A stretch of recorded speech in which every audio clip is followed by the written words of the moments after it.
এখন জোহরের নামাজ পড়ার জন্যে আপনি ওযু করে মসজিদে যাচ্ছেন আর সুবহানাল্লাহ পড়তেছেন, কিন্তু হঠাৎ ওই 100 গজের মধ্যে 2টা বেপর্দা নারীর সাথে আপনার দেখা হয়ে গেল। এই 100 গজের মধ্যে 2টা কি নারী? বেপর্দা নারীর সাথে আপনার দেখা হয়ে গেল। 2 নারী 2 চোখত পড়লো, পড়ে আর চোখত থাকলো না। এই জায়গাতে একটা মেমোরি আছে, এই মেমোরির মধ্যে সেট হয়ে গেল। আপনি নাউজুবিল্লাহ পড়তে পড়তে মসজিদে আসলেন, সামনে কাতারে নিয়ত করছেন ইলা জিহাদিল কাবাতি শরীফাত আল্লাহু আকবার, মুখ আছে কাবার দিকে, চোখ আছে সেজদার দিকে, আর মন খালি বলতেছে রাস্তাত কি দেখলাম রে। এখন আপনারা বলেন, সুন্দর মসজিদে সুন্দরভাবে নামাজ পড়তে গেলে রাস্তাটাও সুন্দর করা লাগবে, বেপর্দা মুক্ত রাস্তা করা লাগবে। রাস্তায় কোনো নারী বেপর্দা হয়ে আসতে পারবে না। আল্লাহর কোরআনের আইন হলো অকর্ণা ফি বুয়ুতিকুন্না ওয়ালা তাবাররুজনা তাবাররুজাল জাহিলিয়াতিল উলা। রে মেয়েরা, তোমরা ঘরে অবস্থান করো, ঘরের বাহির হয়ে না। কোনো প্রয়োজনে যদি ঘরের বাহির হও তাহলে হেজাব নিয়ে, পর্দা নিয়ে বের হওয়া। মেয়েরা যদি কালো বোরকা পরে, কালো পর্দা পরে বের হয়, আপনারা বলেন তো আপনি দেখতে পারবেন? এখন আপনারা বলেন, রাসূলের একটা হাদিস, আর দায়ুসু লা ইয়াদু, দায়ুস কোনোদিন জান্নাতে যাবে না। সাহাবীরা এইদিকে গল্প করে, কে এইদিকে গল্প মারে, কে এই যদি জায়গা না হয় বাড়ি চলে যাও। এটা তো মেলা না, এটা হইচই করার জায়গা না। বর্তমান সময় অনুযায়ী সময়ের শপথ করে আল্লাহ সূরা আসর নাজিল করেছেন, একটু মনোযোগ দিয়ে শোনা লাগবে। আর দায়ুস লা ইয়াদখুলুল জান্নাহ, দায়ুস কোনোদিন জান্নাতে যাবে না। সাহাবেরা জিজ্ঞাসা করলেন, ইয়া রাসূলুল্লাহ, দায়ুস কোন নারী? আল্লাহ রাসূল বললেন, দায়ুস কোনো নারী না, দায়ুস হলো ওই সকল পুরুষ যাদের অধীনে নারীরা পর্দা করে না। আল্লাহ রাসূল ফাতেমাকে ডাক দিলেন। ফাতেমা যখন কাছে আসলেন, আল্লাহ রাসূল বললেন, ফাতেমা, তোমার কি কখনো মনে হয় যে তোমার বাবা বিশ্ব নবী বলে আল্লাহ তোমাকে জান্নাত দিবে?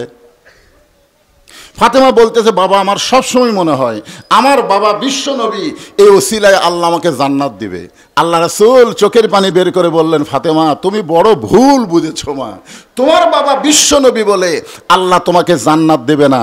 জান্নাতে যাইতে গেলে তোমাকে জান্নাতের আমল করে জান্নাতে যেতে হবে। ফাতেমা জিজ্ঞাসা করলেন, বাবা, জান্নাতে যাইতে গেলে কি আমল করা লাগবে?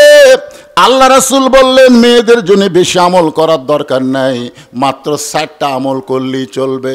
1 নম্বর হলো নামাজ, 2 নম্বর হলো রোজা, 3 নম্বর স্বামীর কথা মতো চলা, আর 5 নম্বর হলো সতীত্বের 4 নম্বর হলো সতীত্বের হেফাজত, পর্দা করা। আল্লাহ রাসূল বললেন, ফাতেমা, 24 ঘন্টায় তোমাকে নামাজ পড়া লাগবে না, মাত্র 5 বার নামাজ পড়লে নামাজের হক আদায় হবে। সারা বছর তোমাকে রোজা রাখতে হবে না, 1 মাস রোজা রাখলে রোজার হক আদায় হবে। স্বামীর খেদমত সবসময় করা লাগবে না, স্বামী যখন খেদমত চাবে তখন খেদমত করলেই চলবে, কিন্তু সতীত্বের হেফাজত, পর্দা করা, এটার কোনো সময় নাই মা, এটা সব সময় তোমাকে করতে হবে।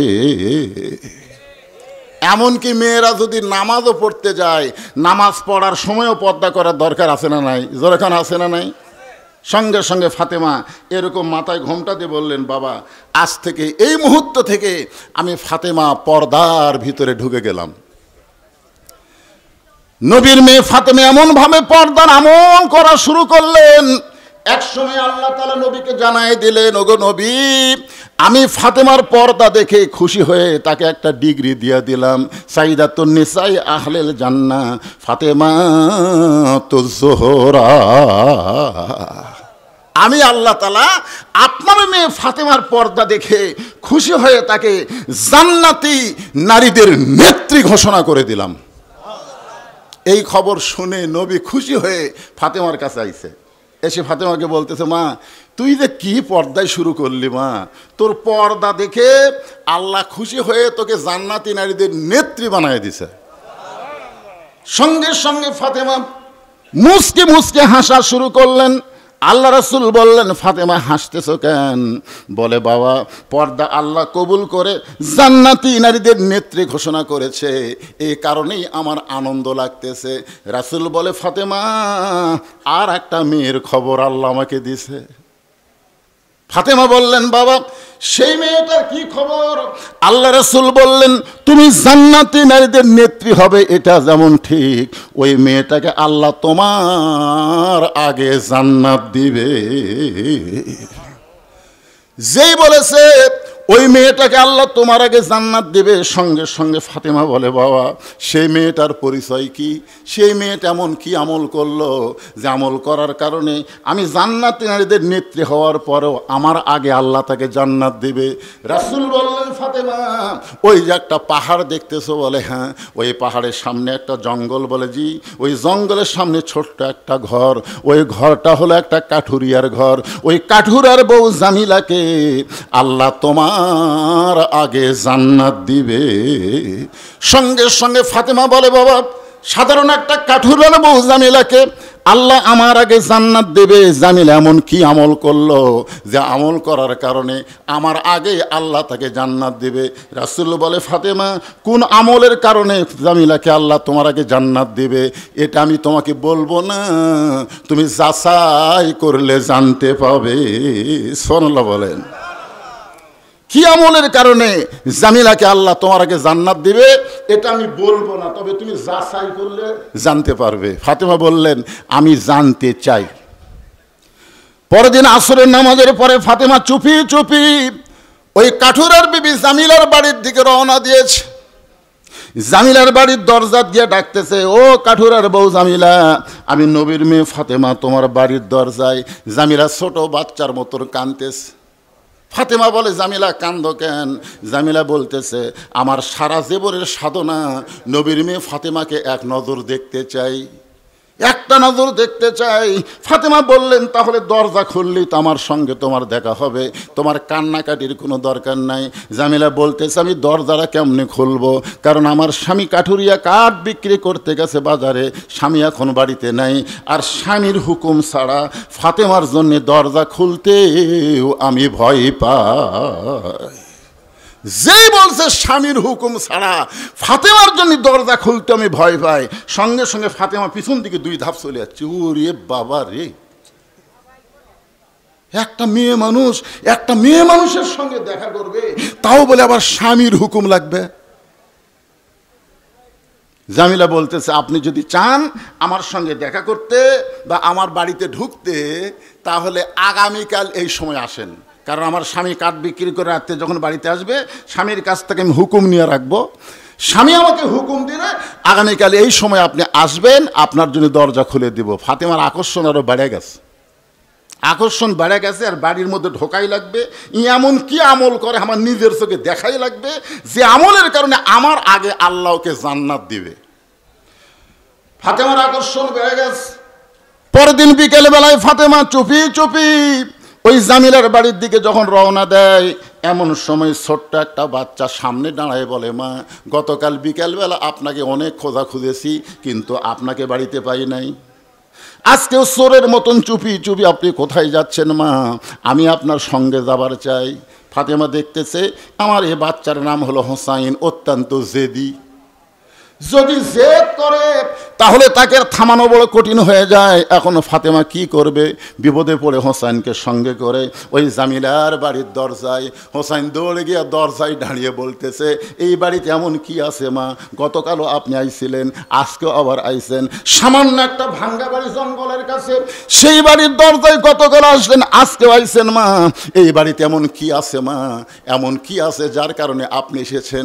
এমন সময় ফাতেমা দরজায় গিয়ে বলে, জামিলা, তুমি কি দরজা খুলবা না? জামিলা বলতেছে, 1 ঘন্টা হলে দরজা খোলার জন্য দাঁড়িয়ে আছি। ফাতেমা বললেন, তাহলে দরজা খুলে দাও। জামিলা বলতেছে, কে যেন আপনাকে মা মা বলে ডাকতেছে।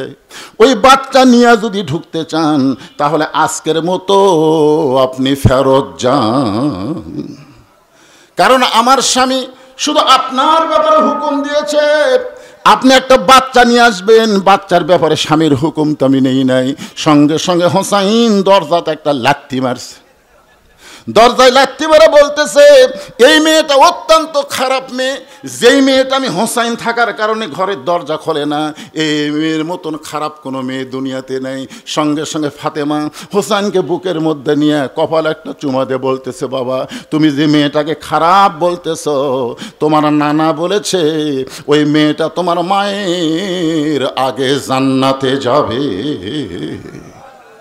তুমি যেই মেয়েটাকে খারাপ বলতেছো, তোমার নানা বলেছে ওই মেয়েটা তোমার মায়ের আগে জান্নাতে যাবে। সঙ্গে সঙ্গে হোসাইন মায়ের হাত ধরে বলতেছে, মা তাহলে খামাখা এই জায়গায় থেকে কোনো লাভ নাই, আসল জায়গায় যেতে হবে। ফাতেমা বলতেছে, হোসাইন আসল জায়গা আবার কোনটা? হোসাইন বলতেছে, তুমি না চিনলেও আমি চিনি। জোরে কোন সুবহানাল্লাহ। আপনারা চেনেন, বহু বছর আগের আব্দুল আলিম একটা কইছিল, মনে হে বড় আশা ছিল আমি যাব মদিনায়, মনে হে বড় আশা ছিল আমি যাব মদিনায়। দিনাজপুরের আলেমের আব্দুল আলিমকে বলল, আব্দুল আলিম তুমি বোকা, তুমি বোকা, এই বোকা হওয়ার কারণে তুমি এমন করে বলতেছো। আব্দুল আলিম বলতেছে, কি বলা লাগবে? আলেমরা বলতেছে, আপনি বলেন, মনে হে বড় আশা ছিল আমি যাব মক্কা মদিনায়। আপনি মক্কা বাদ দিয়ে শুধু মদিনার কথা বলতেছেন। আব্দুল আলিম বলতেছে, মক্কার কোনোই দাম নাই, মক্কার কোনোই দাম নাই। সমস্ত আলেম কয় আব্দুল আলিম বেঈমান হয়ে গেছে, মক্কার কোনো দাম নাই। আব্দুল আলিম গায়ক হয়ে বেঈমান হয়ে গেছে। সঙ্গে সঙ্গে আব্দুল আলিম কোরআন থেকে তেলাওয়াত করলেন, কুল হে রাসূল আপনি বলেন, ইন কুনতুম তুহিব্বুনাল্লাহ ফাত্তাবিউনি ইউহিব্বুকুমুল্লাহ ওয়া ইয়াগফির লাকুম যুনুবাকুম ওয়াল্লাহু গফুরুর রহিম। যদি নবীকে তুমি হাত করতে পারো, যদি নবীকে তুমি ইত্তেবা করতে পারো, নবীকে যদি অনুসরণ করতে পারো, তাহলে শুধু মক্কা নয়, মক্কার মালিক আল্লাহ পর্যন্ত তোমার হয়ে যাবে। জোরে কোন কথা ঠিক কি না? নবী যখন মদিনায় ছিল, যেদিন মক্কা বিজয় হলো, যেদিন মক্কা বিজয় হলো না, সেদিন সাহাবীরা বললেন, এ রাসূলুল্লাহ বহু বছর ধরে আমরা কাবা তাওয়াফ করতে পারিনি, আজকে একটু কাবা ঘর তাওয়াফ করব। আল্লাহ রাসূল বললেন, চলো যাই। নবী আল্লাহর কাবা ঘর তাওয়াফ করতেছেন, 7 পাকে এক তাওয়াফ। কয় পাকে? 4 পাক দেওয়ার পরে নবী ব্রেক করলেন। সাহাবীরা বললেন, হুজুর আপনি না আমাদের বললেন 7 পাকে এক তাওয়াফ, তো 4 পাক দিয়েই ব্রেক করলেন কেন? আল্লাহ রাসূল বললেন, আমরা কি কানা নাকি? আমরা কি কানা? কাবা না দেখে আমরা তাওয়াফ করব না। কাবার যখন দরজা আছে, তাহলে কাবা দেখার সুযোগ আছে না নাই? যখন আছে না নাই? 4 পাক দেওয়ার পরে নবী কাবা ঘরের দরজা খুলে দেখে কাবার ভিতরে 360টা মূর্তি। ওমর ফারুক বলতেছে, সি সি, কাবার ভিতরে মূর্তি ঢুকলো কেমনে? আল্লাহ কি করলো? গাজার মুসলমানকে সেই হারে মারতেছে ইহুদিরা, আল্লাহ কি করতেছে? ছোট ছোট বাচ্চাদেরকে ওরা হত্যা করতেছে, আল্লাহ কি ঘুম পাড়তেছে নাকি? মসজিদ কার ঘর? মুয়াজ্জিন সাহেব এশা নামাজ পড়ে মসজিদে তালা না দিয়ে বাড়িতে গেছে, ফজরে আজান দিবার এসে দেখে মাইক নাই। এখন আপনারা বলেন তো, গ্রামের লোক দোষ কাক দিবে? হ্যাঁ, ঘর কার? মুয়াজ্জিন যদি বলে আল্লাহর ঘর, আল্লাহ হেফাজত করবি, আর চাকরি থাকবি।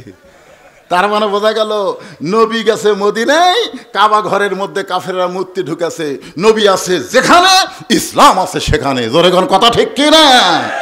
তো আব্দুল আলিম যে বলেছে মনে বড় আশা ছিল যাব মদিনায়, মদিনায় কি আছে? আরো জোরে বলেন কে আছে? আল্লাহর বান্দার একটু খেয়াল করেন, হোসাইন মায়ের হাত ধরে বলতেছে, মা আসল জায়গায় তোমাকে যেতে হবে। এই কথা বলে মায়ের হাত ধরে টেনে টেনে টেনে টেনে আল্লাহর নবীর কাছে নিয়ে আইছে। ফাতেমা জোড়হাত করে বলতেছে, বাবা আমার কোনো দোষ নাই, আমি প্রথম দিন গেছি স্বামীর হুকুম পাইনি বলে দরজা খোলে নাই, দ্বিতীয় দিন গেছি হোসাইন সাথে থাকার কারণে দরজা খোলে নাই, দরকার হলে আরও 10 বার যাব, দরকার হলে আরও 10 বার যাব। কোন আমলের কারণে আমার আগে জান্নাতে যাবে আমি এটা অবশ্যই জানবো, কিন্তু এই হোসাইন আমার সর্বনাশ করেছে। বলতেছে বাবা ও হাতটা ধরে আপনার কাছে নিয়ে আইছে, আমার কোনো দোষ নাই। সঙ্গে সঙ্গে হোসাইন মায়ের হাতটা ছাইড়া দিয়া এক দৌড়ে গিয়া নানার হাত ধরছে। নবীর হাত না, নানার হাত।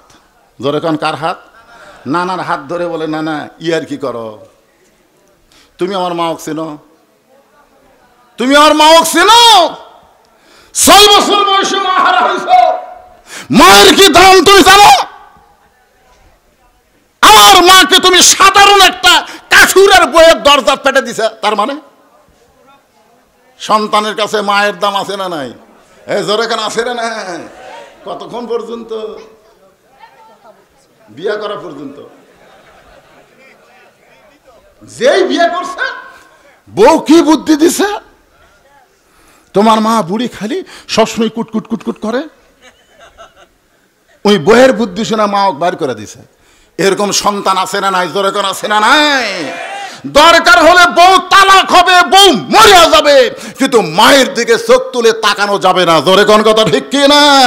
তুমি জানো না মায়ের পায়ের তলে সন্তানের জান্নাত। তুমি যত হজ করো, নামাজ পড়ো, তোমার মা যদি কষ্ট পায় তুমি কোনোদিন জান্নাতে যাবার পারবে না।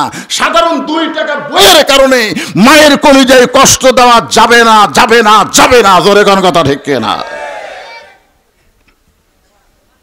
হোসেন বলতেছে না না, কোন আমলের কারণে সাধারণ কাঠুরার বউ আমার মায়ের আগে জান্নাতে যাবে, এই আমলটা অবশ্যই তুমি জানো। কারণ তুমি না জানলে দুনিয়ার কেউ জানবে না। মায়ান্তিকু আনিল হাওয়া ইন হুয়া ইল্লা ওয়াহয়ুহা। কোন আমলের কারণে কাঠুরের বউ আমার মায়ের আগে জান্নাতে যাবে, এটা না বলা পর্যন্ত আমি তোমার হাত ছাড়তেছি না। হোসেন একটু জেদি, জোরেগন কি? সঙ্গে সঙ্গে আল্লাহ নবী ডাক দিছে, আলী, আলী রে। হযরত আলী দৌড়ে এসে বলতেছে, ইয়া রাসূলুল্লাহ কি হয়েছে? বলে তোর বেটা যে জোরে আমার হাত ধরছে। এই হোসেন, নানার হাত ছাড়া দে। হোসেন বলতেছে, বাবা আপনি জানেন আমার নানা কি করছে? আলী বলতেছে কি করছে? বলে আমার মাও কাঠুরের বউয়ের দরজাত পাঠাচ্ছে।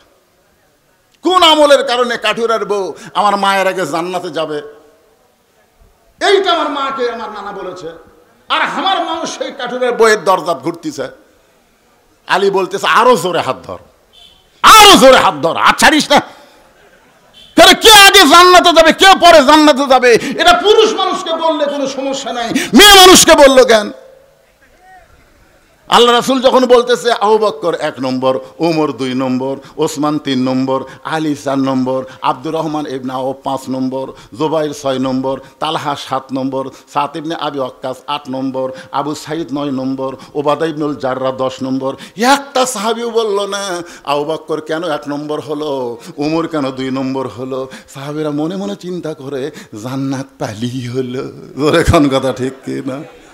কিরে জান্নাত তালি হলো, 1 কি আর 2 কিরে? মরদ মানুষের ভিতরে কোনো হিংসা নাই, কিন্তু মেয়ে মানুষের ভিতরে। একজন ক্ষমতাত গেছিল বিনা ভোটে, আর একজন দেশ নেত্রীকে বিনা অপরাধে অন্যায় ভাবে জেলে রাখছে। জোরে কোন কথা ঠিক কিনা? যে এতিমকে লালন পালন করে, এতিমের সম্পদ কোনোদিন ভোগ করতে পারে না। 2 কোটি টাকার সম্পদ 8 কোটি টাকা হয়ে গেছে। শালা হাসিনা হিংসার চোটে কিছুই দেখেনি। জোরে কোন কথা ঠিক কিনা? খালি কলজা ভরা হিংসা, কলজা ভরা।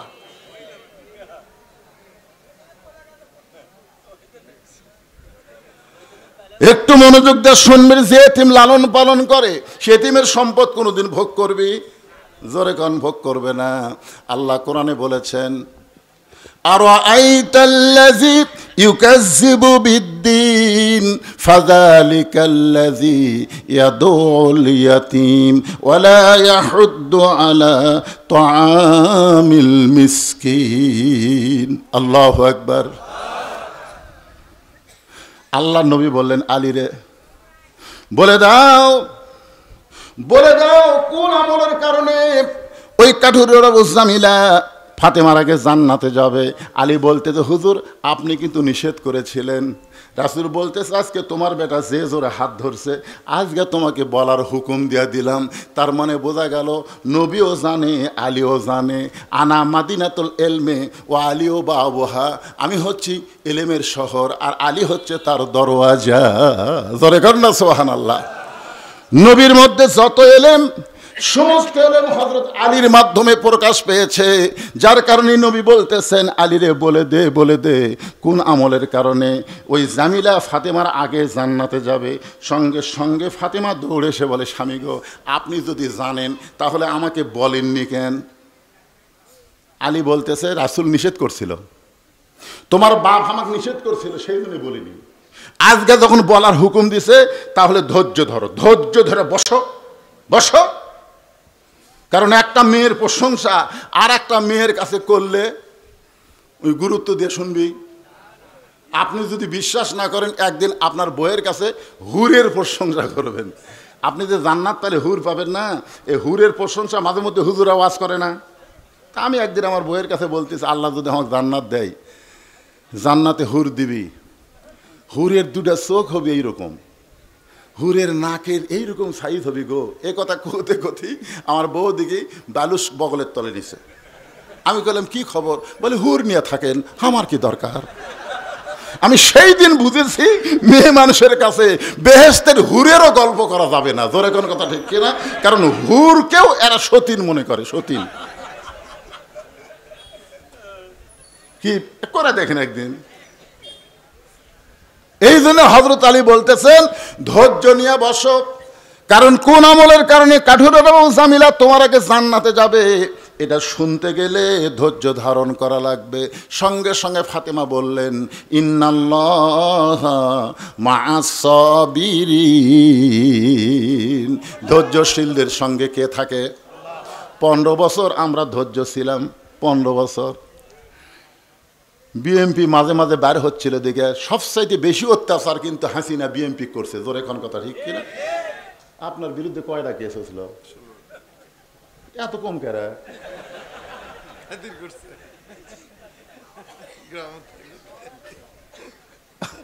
আমার বিরুদ্ধে কত কেস, হিসাব নাই তো। যা টাকা আপনারা দেন হাজরা দিতে শেষ। এখন নাই সব খালাস।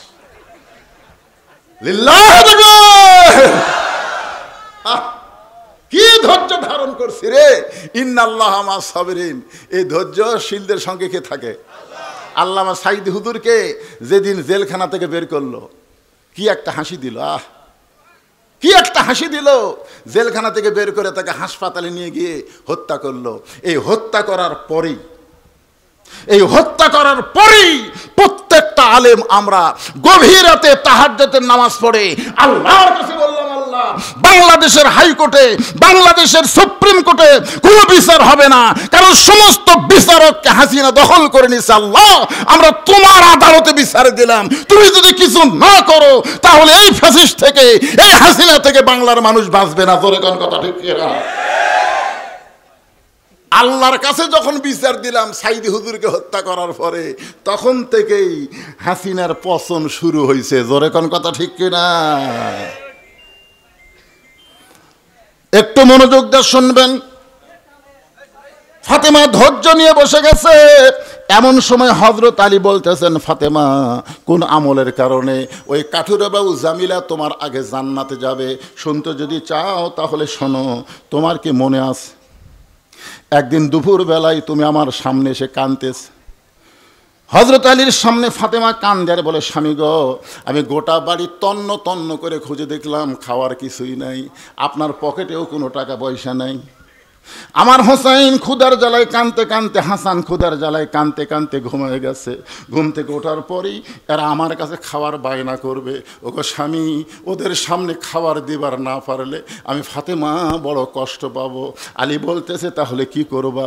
ফাতেমা বলতেছে এই যে ওন্নাটা আপনার কাছে আনছি, এই ওন্নাটা আপনি বাজারে বিক্রি করবেন, ওন্না বিক্রি করার যেই টাকা হয় সেই টাকা দিয়ে আপনি একটু খাবার নিয়ে আসবেন।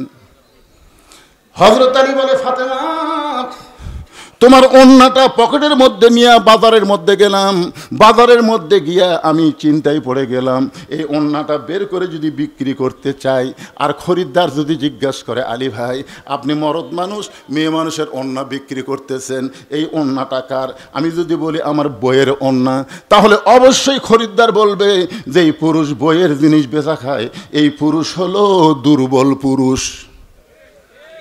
সবাই বলেন, যেই পুরুষ, যেই স্বামী বইয়ের জিনিস বেচা খায়, উই কি সবল না দুর্বল? ভাত খাচ্ছে আর বলতেছে হতে হতেই হলো না, হতে হলো না। বউ কয় কি গো হতে হলো না? আমার জমির ধারে একটা জমি বার আছে গো, 80,000 টাকা দাম, আমার কাছে 60,000 টাকা আছে, খালি 20,000 টাকা হলে ওই জমিটা নেওয়া যায়। বউ বলতেছে ধৈর্য ধরেন, এ বছর না হয় সামনে বছর হবে। স্বামী রাগ করে বলতেছে জমি তোর বাপের, আমার জন্য 1 বছর থুয়ে যাবি। বউ কয় আমার উপর রাগ করেন কেন? রাগ করার কারণ হলো তুই যে মালা গলার দিয়ে আমাকে ভাত দিচ্ছিস, এই মালা বিয়ের সময় তোর বাপ তোকে দিছে, এই মালা সোনার মালারে কিন্তু ঢপ নাই, অত আগেকার মালার কোনো সাইজ আছে? খালি ওই মালাটা খুলে আমাকে দে। আগামী বছর মুসলমানের বাচ্চা যদি হই তো 2 ভরি সোনার মালা বানাই দেবো রে, বর্তমান ডিজাইনের 2 ভরি সোনার মালা বানাই দেবো, তোর তো 1 ভরি সোনার মালা। এমন চাটি মারছে, বউ মালা খুলে দিয়া ওই সেই মালা বিক্রি করে জমি নিছে। মেয়ে মানুষেরা সব জায়গায় হিসাব না করলেও কত জায়গায় কিন্তু খুব হিসাবই, ঠিক কেন বলেন? 1 বছর যেই হয়েছে তখন স্বামীকে বলতেছে, স্বামী গো গত বছর মালা খুলে দিলেন, আপনি বলছিলেন 1 বছর পরে 2 ভরি সোনার মালা দিব, কিন্তু 1 বছর তো হয়ে গেল, মালার খবর কি?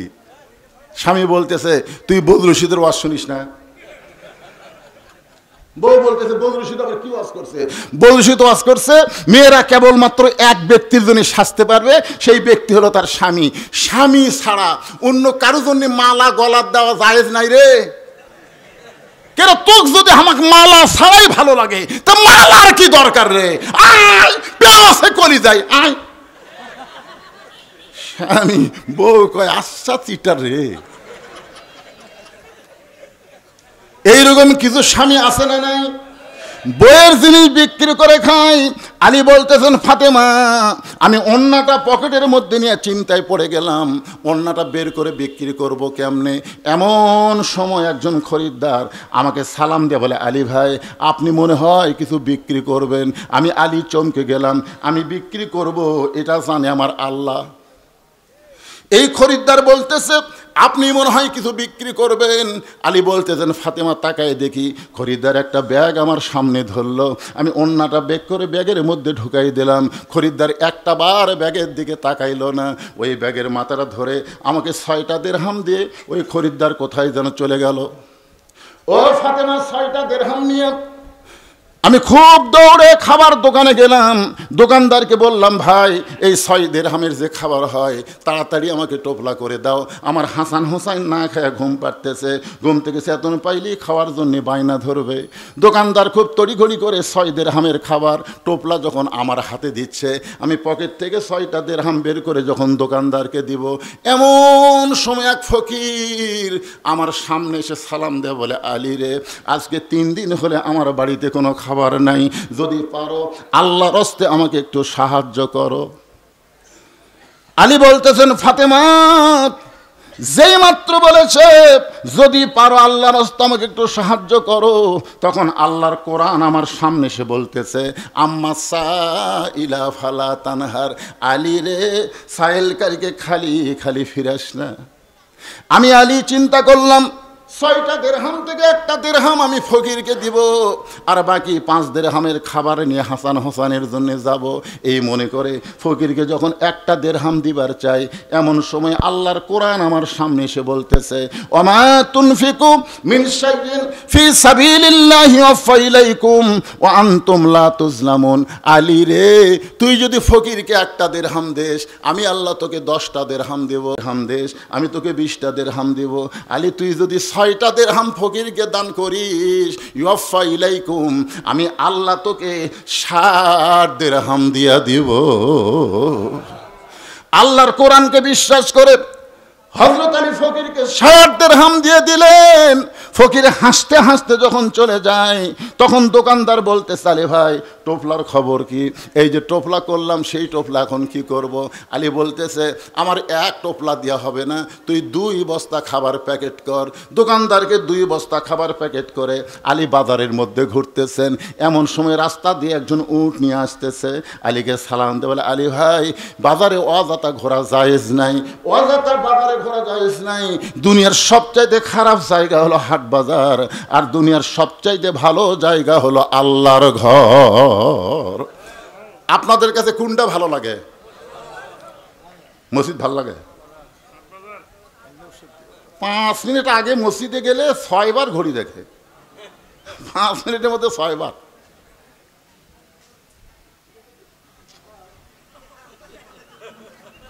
পাশের লোককে বলতেছে ভাই আর কয় মিনিট আছে?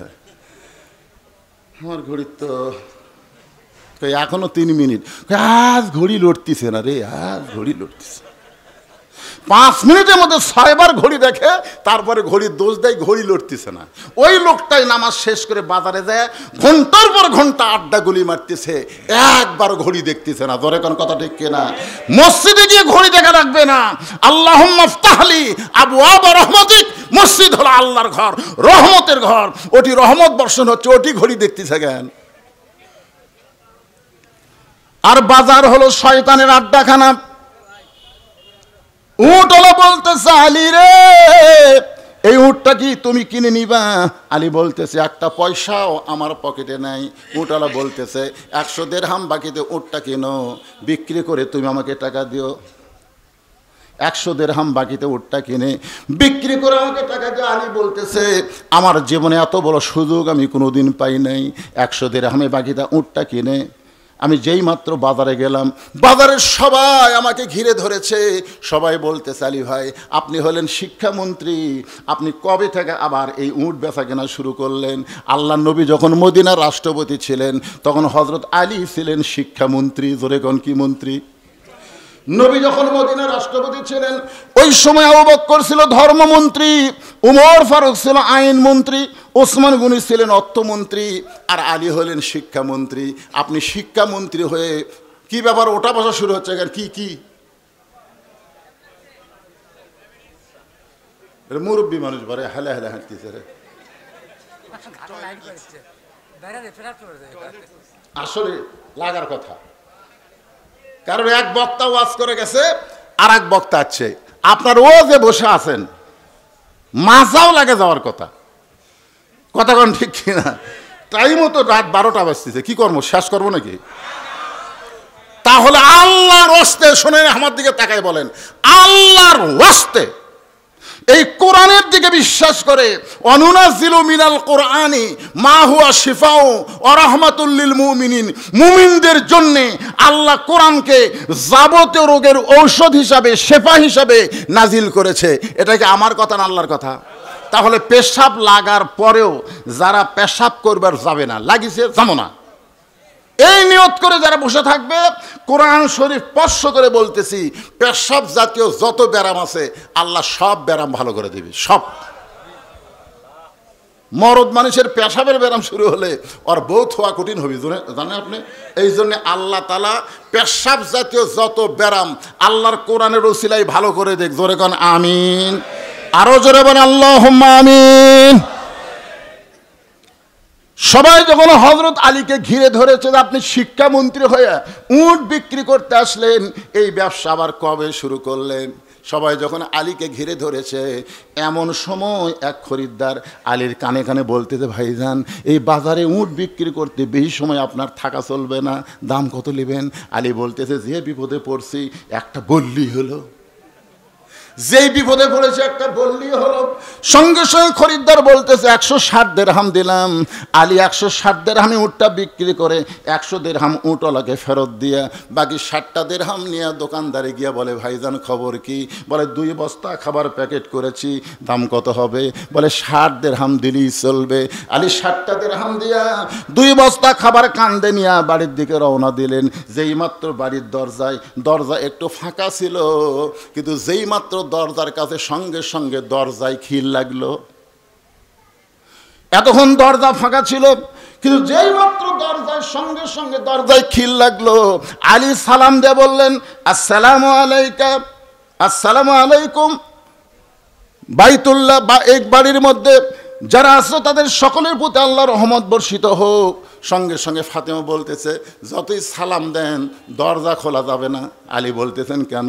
বলে, একটা ওন্না বিক্রি করলে বড় জোর 1 টোপলা খাবার হবে, আপনি 2 বস্তা খাবার কোথায় পেলেন? একটা ওন্না বিক্রি করলে বড় জোর 1 টোপলা খাবার হবে, আপনি 2 বস্তা খাবার কোথায় পাইলেন? যতক্ষণ না বলবেন ততক্ষণ আমি দরজা খুলব না। আলী বলতেছে, ফাতেমা তুমি দরজা খুললি আমি তোমাকে বলবো। ফাতেমা বলতেছে, আগে বলেন তারপরে খুলবো। আলী বলতেছে, দরজা খুললি আমি বলবো। ফাতেমা বলতেছে, আগে বলেন তারপরে দরজা খুলবো। আপনি 20,000 টাকা বেতনে চাকরি করেন আর 30,000 টাকা বাসা ভাড়া নেন। কি আজকে বাংলাদেশের নেতার বউগুলা যদি ভালো হতো, একটা নেতা বেগম পাড়া বাড়ি বানাতো না। জোরে কোন কথা ঠিক কি না? পাড়ার নাম দিতে কি পাড়া? মরদ পাড়া না মেয়া পাড়া? বেগম পাড়া। তার মানে কি প্রত্যেকটা নেতার বউ খালি কয় টেকা চাই, টেকা চাই। এর এখন কি করবি? গরিবের সব টাকা মারিয়া খাইয়া ওরা বেগম পাড়া কানাডায় বাড়ি বানাইছে। বউ হলে কেমন বউ হওয়া লাগে দেখেন। ওন্না বিক্রি করার 1 টোপলা খাবার হবে, আপনি 2 বস্তা খাবার আনলেন, যতক্ষণ না বলবেন দরজা খুলবো না। আলী বলতেছে, দরজা না খুললেও আমি বলবো না। ফাতেমা বলতেছে, না বললে দরজা খুলবো না।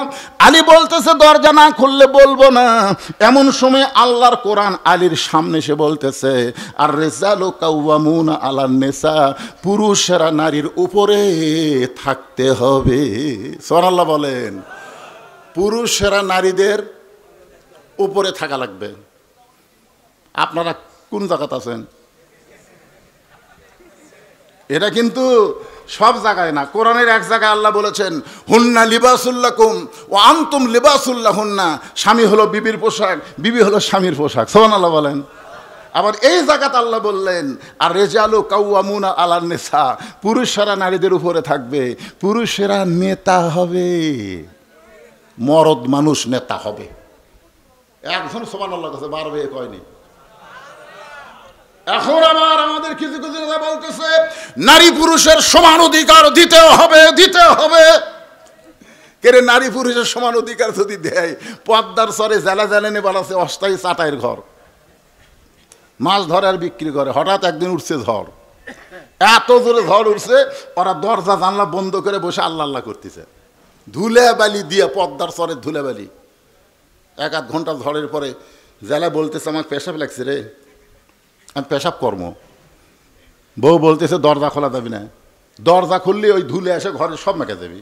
স্বামী বলে, তাহলে ঘরের কোনাত করি। তুমি মরদ মানুষ, এত বড় মানুষ, ঘরের কোনাত পেশাব করলে দুর্গন্ধ থাকা যাবে। স্বামী কয়, তাহলে কি করি রে, যে জোরে লাগছে, ঝড়ও তো থামে না। বউ কয়, একটা কাম করো, তুমি আমার কান্দর চড়ো, কান্দর চড়ে উপরে তোমার যন্ত্র বরাবর একটা শুটুং করো, ওই শুটুং দিয়ে তুমি বাহিরে পেশাব করো। বইয়ের বুদ্ধি শুনে বইয়ের কান্দর চড়ে এই চাটায় কানা করে ওই কানা দিয়ে যন্ত্র বার করে পেশাব করছে। 1-8 ঘন্টা হয়, ঝড় থামে না। বউ বলে, আমারও পেশাব লাগছে। স্বামী বলে, তো ছিদ্র খরায় আছে, তুমি আমার কান্দর চড়ো, ছিদ্র দিয়ে পেশাব করো। এবার স্বামীর কান্দে চলে বউ পেশাব করে, সব পেশাব দিয়ে বুক ভিজে যায়। স্বামী কয়, কে রে পেশাব করো কোন জায়গায়, পরে কোন জায়গায়? বউ কয়, মরার স্বামী জানো না, সব জায়গায় সমান অধিকার চলে না। জোরে কোন কথা ঠিক কি না? আপনারা বলেন, সব জায়গায় সমান অধিকার চলবে?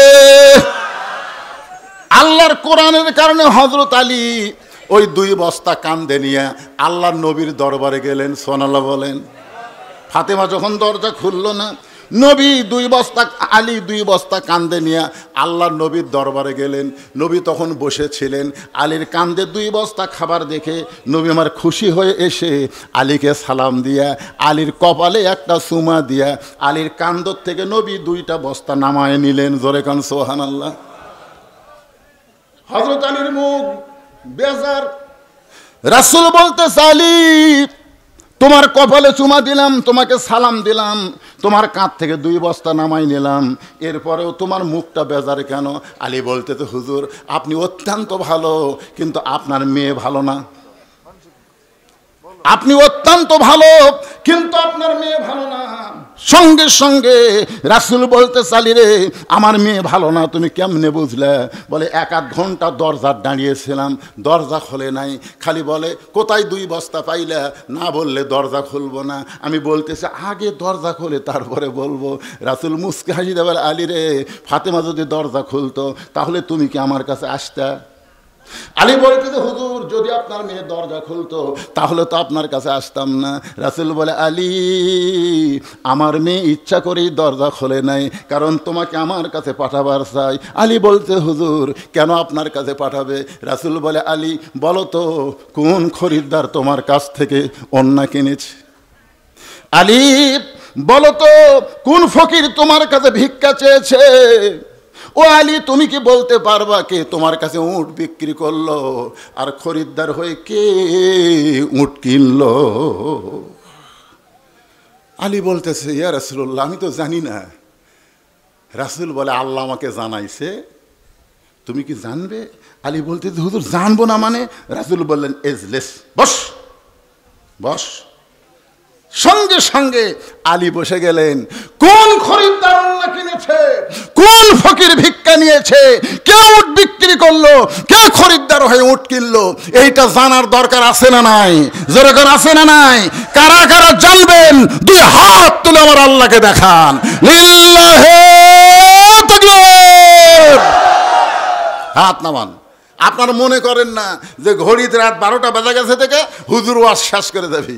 কোরআন আমার সামনে, যেগুলো ওয়াজ ধরছি শেষ না করে আমি যাচ্ছি না। কিন্তু যেই 2টা হাত আপনার তুলছেন এই 2 হাত পকেটের মধ্যে ঢুকে এখন চাদর কিংবা গামছা কিংবা ব্যাগ আপনাদের কাছে যাবি।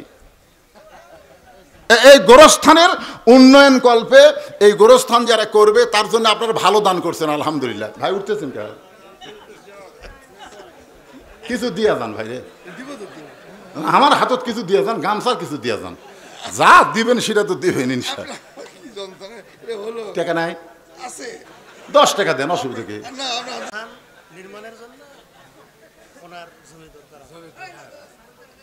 গোরস্থান নির্মাণের জন্য এটা এমনি দিল, এটা এমনি দিল, এই চাদরের কালেকশন, চাদরের জন্য দিল ভাই। গোরস্থান নির্মাণের জন্য জমি কিনা লাগবে, আপনার দল যদি ক্ষমতা থাকে আসবেই তো ইনশাআল্লাহ, 100 ভাগ আসবেন, তার আগে দিবেন। জমি দিবেন ইনশাআল্লাহ। ওনার যদি জমি থাকে সেই জমি যদি গোরস্থান করেন উনি জমি দিয়ে দিবে। লিল্লাহি তাকবীর। এই যাদের বাড়ি আছে কবর দেওয়া হওয়া মাশাআল্লাহ। তার জন্য আমরা প্রাণ খুলে দোয়া করব। তিনি নাকি হাসপাতাল থেকে এখানে এসেছেন, অসুস্থ মানুষ, আল্লাহ যেন তাকে পুরোপুরি সুস্থতা দান করে। জোরে কান আমিন। এই সেই ফেরেশতা খরিদ্দার হয়ে 6টা দিরহাম দিয়া তোমার কাছ থেকে ওন্না কিনে ওই ওন্নাটা আমার আল্লাহ জান্নাতের মধ্যে রাইখা দিয়েছে। আলী তুমি যখন 6টা দিরহাম নিয়ে হাসান হোসেনের জন্য খাবার কিনতে গেলে তখন আল্লাহ ওই ফেরেশতাকে ডাক দিল, ফেরেশতা জান্নাতের মধ্যে ওন্না থুয়া তুমি আমার কাছে আসো। ফেরেশতা যখন কাছে আসলো আল্লাহ বলেন ফেরেশতা আবার ফকির হয়ে আলীর কাছে যাওয়া লাগবে, আবার ফকির হয়ে আলীর কাছে যাওয়া লাগবে। ফেরেশতা বলতেছে আল্লাহ কেন? বলে যে 6টা দিরহাম আমি আল্লাহ দিয়েছি ওই 6টা দিরহাম আমার বড় দরকার। ফেরেশতা বলে আল্লাহ সন্তানগুলো না খেয়ে আছে, আর না খাওয়া সন্তানের জন্য খাবার কিনতেছে, আর এখন ওই টাকা যদি আপনি চান তাহলে তার সন্তানের কি হবে? আল্লাহ বলে ফেরেশতা লিয়াবলুয়াকুম আইয়ুকুম আহসানু আমালা, আমি আল্লাহ পরীক্ষা করব সুন্দর আমলের জন্যে আলীর কাছে তার সন্তানের দাম বেশি না আমি আল্লাহর কোরআনের দাম বেশি? যা যা আলীর কাছে যা। আলী রে ওই ফেরেশতা ফকির সাইদে তোমার কাছে যখন ভিক্ষা চাই তুমি আল্লাহর কোরআনকে দাম দিলা। আম্মা সাইলা ফালা তানহার, সাইলকারীকে খালি খালি ফেরত দেওয়া যাবে না। তুমি যখন 1টা টাকা দিবার চাইলা তখন কোরআন বলল ইয়ফাইলাইকুম, কেউ যদি দেয় আল্লাহ তাকে আবার ফিরিয়ে দেয়, কেউ যদি 1 দেয় আল্লাহ তাকে 10 দিয়ে দেয়। তুমি যখন 6টা দিরহাম তাকে দিয়ে দিলে আলী তোমার মনের মধ্যে ঈমান বলতেছে 6টা দিরহাম দিলে আল্লাহ আমাকে 60 দিরহাম দিবে। এখন 60 দিরহাম কেমনে দিবে? ওই ফেরেশতাকে আল্লাহ বললেন যে উটের পিঠে চড়ে ফাতেমা জান্নাতে যাবে, ওই উটটা যাও আলীর কাছে 100 দিরহামে বাকি বিক্রি করো। ওই ফেরেশতা উটওয়ালা হয়ে তোমার কাছে 100 দিরহামে বাকিতে উটটা বিক্রি করলো। আবার ওই ফেরেশতাকে আল্লাহ খরিদ্দার করে 160 দিরহাম দিয়ে উটটা কিনে উটওয়ালারে 100 দিরহাম দিয়া বাকি 60টা দিরহাম দিয়া 2 বস্তা খাবার তুমি কিনেছো। ফাতেমা বলতেছে, বাবা আমি কিন্তু দানের ওয়াজ শুনতে আসি নাই, আমি শুনতে চাই কোন আমলের কারণে ওই কাঠুরার বউ জামিলা আমার আগে জান্নাতে যাবে, কোন আমলের কারণে কাঠুরার বউ জামিলা আমার আগে জান্নাতে যাবে। আলী বলতেছেন, ফাতেমা শুনতে গেলে ধৈর্য ধারণ করা লাগবে, শোনো তুমি সাইয়্যিদাতুন নিসায়ে আহলেল জান্নাহ, জান্নাতি নারীদের নেত্রী হওয়ার কারণে আল্লাহ তোমাকে উটের পিঠে করে জান্নাতে নিয়ে যাবে। জোরে কোন সুবহানাল্লাহ। আল্লাহ তোমাকে সবাইকে হেঁটে হেঁটে জান্নাতে নেবে, কিন্তু আল্লাহ তোমাকে নেত্রী হওয়ার কারণে উটের পিঠে করে জান্নাতে নিয়ে যাবে। এখন জান্নাতের উট যাইতে যাইতে ওই তো সামান্য দূরেই জান্নাত, কিন্তু উটটা হঠাৎ ব্রেক করবে। ফেরেশতারা বলবে, আল্লাহ জান্নাতি নারীদের নেত্রী ফাতেমাকে নিয়ে উটটা চলতে চলতে হঠাৎ উটটা ব্রেক করলো, উটটা তো আর সামনের দিকে যায় না। আল্লাহ বলে, উটটা যদি না যাবার চায় তাহলে উটটাকে টেনে টেনে জান্নাতে নিয়ে যাওয়া লাগবে। ফেরেশতারা বলতেছে, আল্লাহ উটের কি ধরে টানবে, টানার তো কিছুই নাই। আল্লাহ বলে, ফেরেশতা কোথায় ফাতেমার ওন্না রেখেছো, ওই ওন্নাটা এনে উটের গলায় পেঁচে দাও। ওই ফাতেমার ওন্নাটা এনে উটের গলায় যখন বেঁধে দেবে, ওন্নার একটা অংশ ঝুলতে থাকবে। ফেরেশতারা বলে, আল্লাহ এখন ওন্নার অংশ ধরে উটটাকে কে টেনে টেনে জান্নাতে নিয়ে যাবে। সঙ্গে সঙ্গে আল্লাহ ডাকতে বলে, রে জামিলা কাঠুরার বউ তুমি কোথায়? তোমার স্বামী সব সময় আমি আল্লাহর কাছে দোয়া করেছে, আল্লাহ আমার যে বউটা আমার হুকুম ছাড়া ফাতেমার জন্য দরজা খোলে না, আমি হুকুম দেইনি বলে নবীর মেয়ের জন্য যে বউটা দরজা খোলে না, আমি একজন কাঠুরিয়া দোয়া করে, আল্লাহ আমার বউটাকে তুমি সবার আগে জান্নাত দিও। স্বামীর দোয়া আল্লাহ ফেরত দেয় না রে। এই জন্য কাঠুরার বউকে বলবে, জামিলা আয় আয়, আমার সাইয়্যিদাতুন নিসায়ে আহলেল জান্নাহ ফাতেমার উটের ওই যে অন্যার অংশটা ধরে টেনে টেনে জান্নাতে নিয়ে যাও। আলী বলে, ফাতেমা তুমি মনে করবে আমি জান্নাতে যাচ্ছি, আমি নারীদের নেত্রী হয়ে উটের পিঠে চড়ে জান্নাতে যাচ্ছি, আসলে তুমি জান্নাতে যাচ্ছ। কিন্তু আল্লাহর হিকমত হলো উটের পিঠ থেকে তোমার পা জান্নাতে পড়ার আগে ওই কাঠুরার বইয়ের পা জান্নাতে আগে যাবে। সঙ্গে সঙ্গে ফাতেমা বলে, আল্লাহ যে মেয়েরা পর্দার ভিতরে থাকবে আর যে মেয়েরা স্বামীর কথা মতো চলবে, ওই সকল মেয়েদেরকে ফাতেমা জামিলার সঙ্গে আল্লাহ জান্নাত দিও। আমার যারা মায়েরা ওয়াজ শুনতে আইছে, আপনারা সত্যি বলেন তো মায়েদের ওয়াজকে আজকে হয়েছে কি হয় নাই? আমার মায়েরা ওয়াজ শুনে খুশি হয়ে গেছে। মা সবসময় খেয়াল করবেন, 1 নম্বর হলো পর্দা, 2 নম্বর স্বামীর কথা মতো চলা, স্বামীর খেদমত করা, নামাজ পড়বেন 5 ওয়াক্ত, আর রমজান মাসে রোজা করবেন, আল্লাহ খুশি হয়ে 8টা জান্নাতের দরজা খুলে দিবে। ওয়া আমিলুস সলিহা, পুরুষের 1 নম্বর নেক আমল হলো নামাজ, আর নারীদের 1 নম্বর নেক আমল হলো পর্দা। 3 নম্বর হলো অতাওয়াসাউ বিল হক, আল্লাহ বলতেছেন হক কথা বলতে হবে, হক পথে চলতে হবে। যেমন হক কথা বলে 13 বছর জেলখানায় আল্লামা সাইদি হুজুর। জোরে বলেন কথা ঠিক কিনা? আপনারা একটা সত্যি কথা বলেন, আপনি যে দলই করেন, আওয়ামী লীগ করেন, বিএনপি করেন, জাতীয় পার্টি করেন, আর জামাত করেন, যেই দলই করেন, বাংলাদেশের সমস্ত বক্তার ওয়াজ যদি এক পাল্লায় দেওয়া হয় আর আল্লামা সাইদি হুজুরের ওয়াজ যদি এক পাল্লায় দেওয়া হয়, আপনারা বলেন তো কার ওয়াজে হক কথা বেশি আছে? জোরে বলেন কার ওয়াজ? তাহলে অতাওয়াসাউ বিল হক, হক কথা বলার জন্য আল্লামা সাইদিকে 13 বছর জেলখানায় বন্দি করে রেখেছে। এই হক কথা বলার জন্যই জেলখানা থেকে হাসপাতাল নিয়ে গিয়ে তাকে হত্যা করেছে। তারপরেও হক কথা বলতে হবে। হক কথা বলতে গিয়া অনেক হক আলেমদেরকে বিনা অপরাধে জেলখানায়, অনেককে বিনা অপরাধে ফাঁসি দিয়েছে। জোরে কোন কথা ঠিক কিনা? শুধুমাত্র হক কথা বলার জন্যে হক পথে চলার জন্যে। এই জন্য সূরা আসরের 3 নম্বর বিষয় হলো তাওয়াসাউ বিল হক, 4 নম্বর বিষয় হলো তাওয়াসাউ বিস সবর। এই হক কথা বলতে গেলে আপনার ওপর নানা রকম বিপদ আপদ মুসিবত আসবে। এই জন্য আল্লাহ বলতেছেন তাওয়াসাউ বিস সবর, ধৈর্য ধারণের নির্দেশ করতে হবে। আপনাদের ধৈর্য ধারণ করার একটা উপমা দিচ্ছি।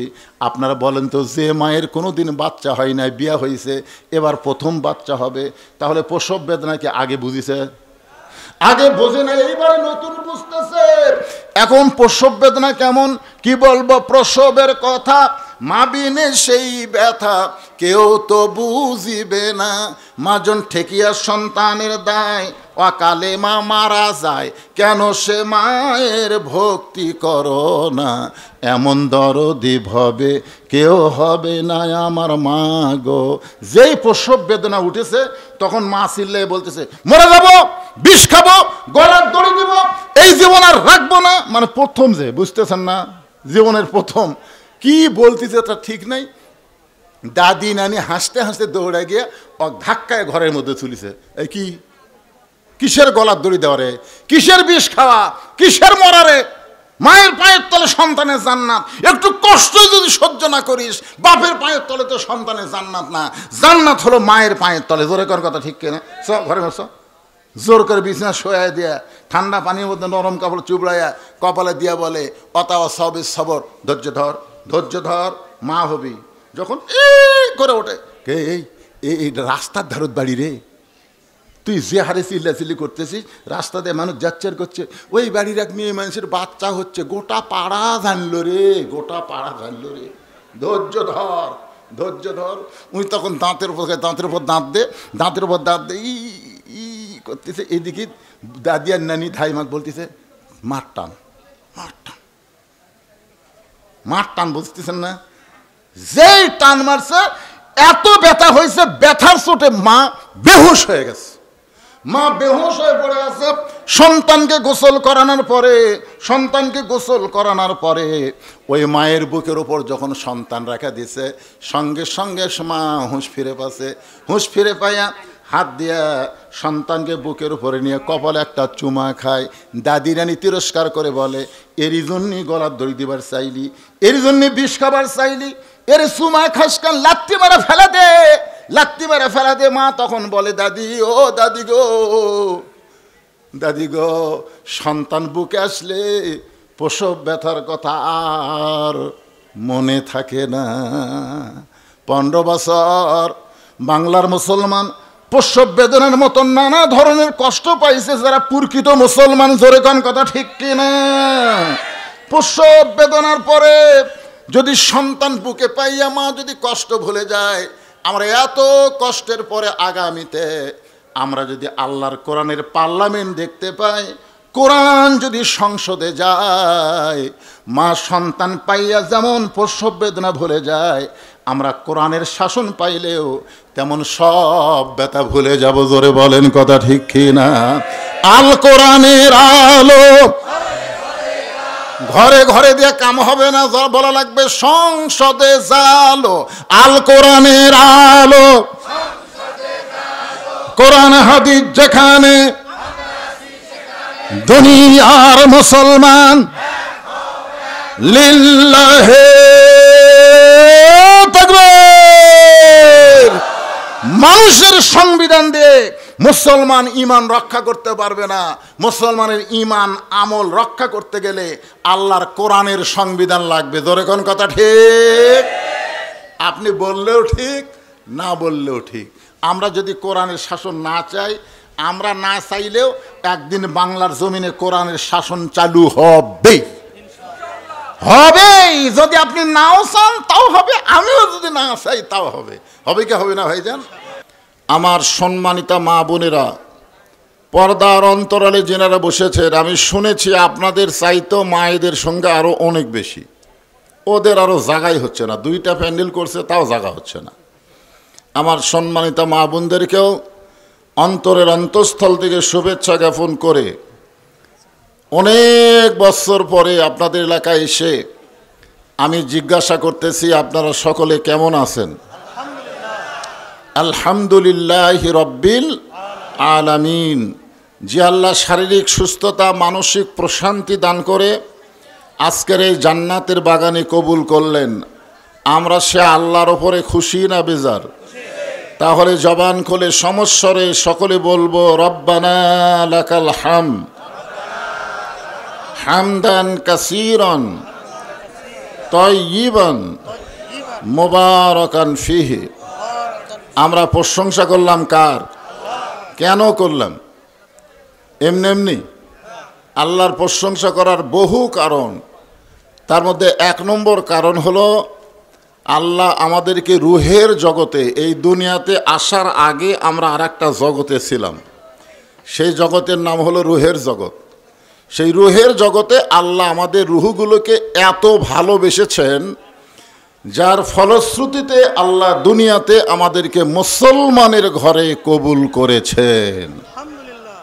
কি বুঝলেন? আল্লাহ ইচ্ছা করলে হিন্দুদের ঘরে আমাদের পাঠাবার পারতেন না? জোরে কোন পারতেন না? আল্লাহ ইচ্ছা করলে ইহুদি, বৌদ্ধ, খ্রিস্টানদের ঘরেও আমাদের পাঠাবার পারতেন, কিন্তু আল্লাহ ওই সকল ঘরে না পাঠাইয়া সরাসরি মুসলমানের ঘরে আল্লাহ পাঠাইছেন। কারণ আমাদের আল্লাহ হলো সাম্প্রদায়িক। জোরে কোন আমাদের আল্লাহ কি? অনেকে বলে হুজুর আপনারা সাম্প্রদায়িক ওয়াজ করবেন না, কিন্তু আল্লাহ যেখানে বলেছেন অমাইয়াবতাগি গয়রাল ইসলামা দীনান ফালাই ইউকবালা মিনহু, এ আয়াতের বাংলা অর্থ হলো ইসলাম ছাড়া অন্য কোনো ধর্ম কেউ যদি গ্রহণ করে, আল্লাহ বলেছেন কখনোই তা কবুল করা হবে না। আল্লাহর কাছে একমাত্র কবুলযোগ্য ধর্মের নাম কি? তাহলে এ কথা কি আমি কইছি না আল্লাহ কইছে? আল্লাহ আরো বলেছেন ইন্না দীনা ইনদাল্লাহিল ইসলাম, আল্লাহর কাছে মনোনীত জীবন বিধান ধর্মের নামই হলো ইসলাম। আল্লাহ তাআলা জন্মগতভাবে আমাদেরকে সেই ইসলামের মধ্যে মুসলমান হিসাবে কবুল করেছেন। এতে আমরা বুঝতে পারলাম রুহের জগতেও আল্লাহ আমাদের উপরে খুশি এবং দুনিয়ার জগতেও আল্লাহ আমাদের উপরে খুশি। জোরে কোন ঠিক কিনা? তো যে আল্লাহ আমাদের উপরে রাজি খুশি হয়ে আমাদেরকে মুসলমানের ঘরে কবুল করলেন, আমরা কি সে আল্লাহর উপর বেজার নাকি? তাহলে জবান খুলে আর একবার বলি আলহামদুলিল্লাহ। আমরা আমাদের ভাগ্যকে কোনোদিন আপনারা খেয়াল করেন নাই, আমাদের কপাল এত ভালো যে আল্লাহ তাআলা দয়া করে রহম করে আমাদেরকে এমন একটা নবী দিয়েছেন, যেই নবী শুধু নবী না, সেই নবী হলেন বিশ্ব নেতা। জোরে কোন কথা ঠিক কি না? শুধু নবী না, শুধু নবী না, আমাদের নবী হলেন আমাদের নেতা।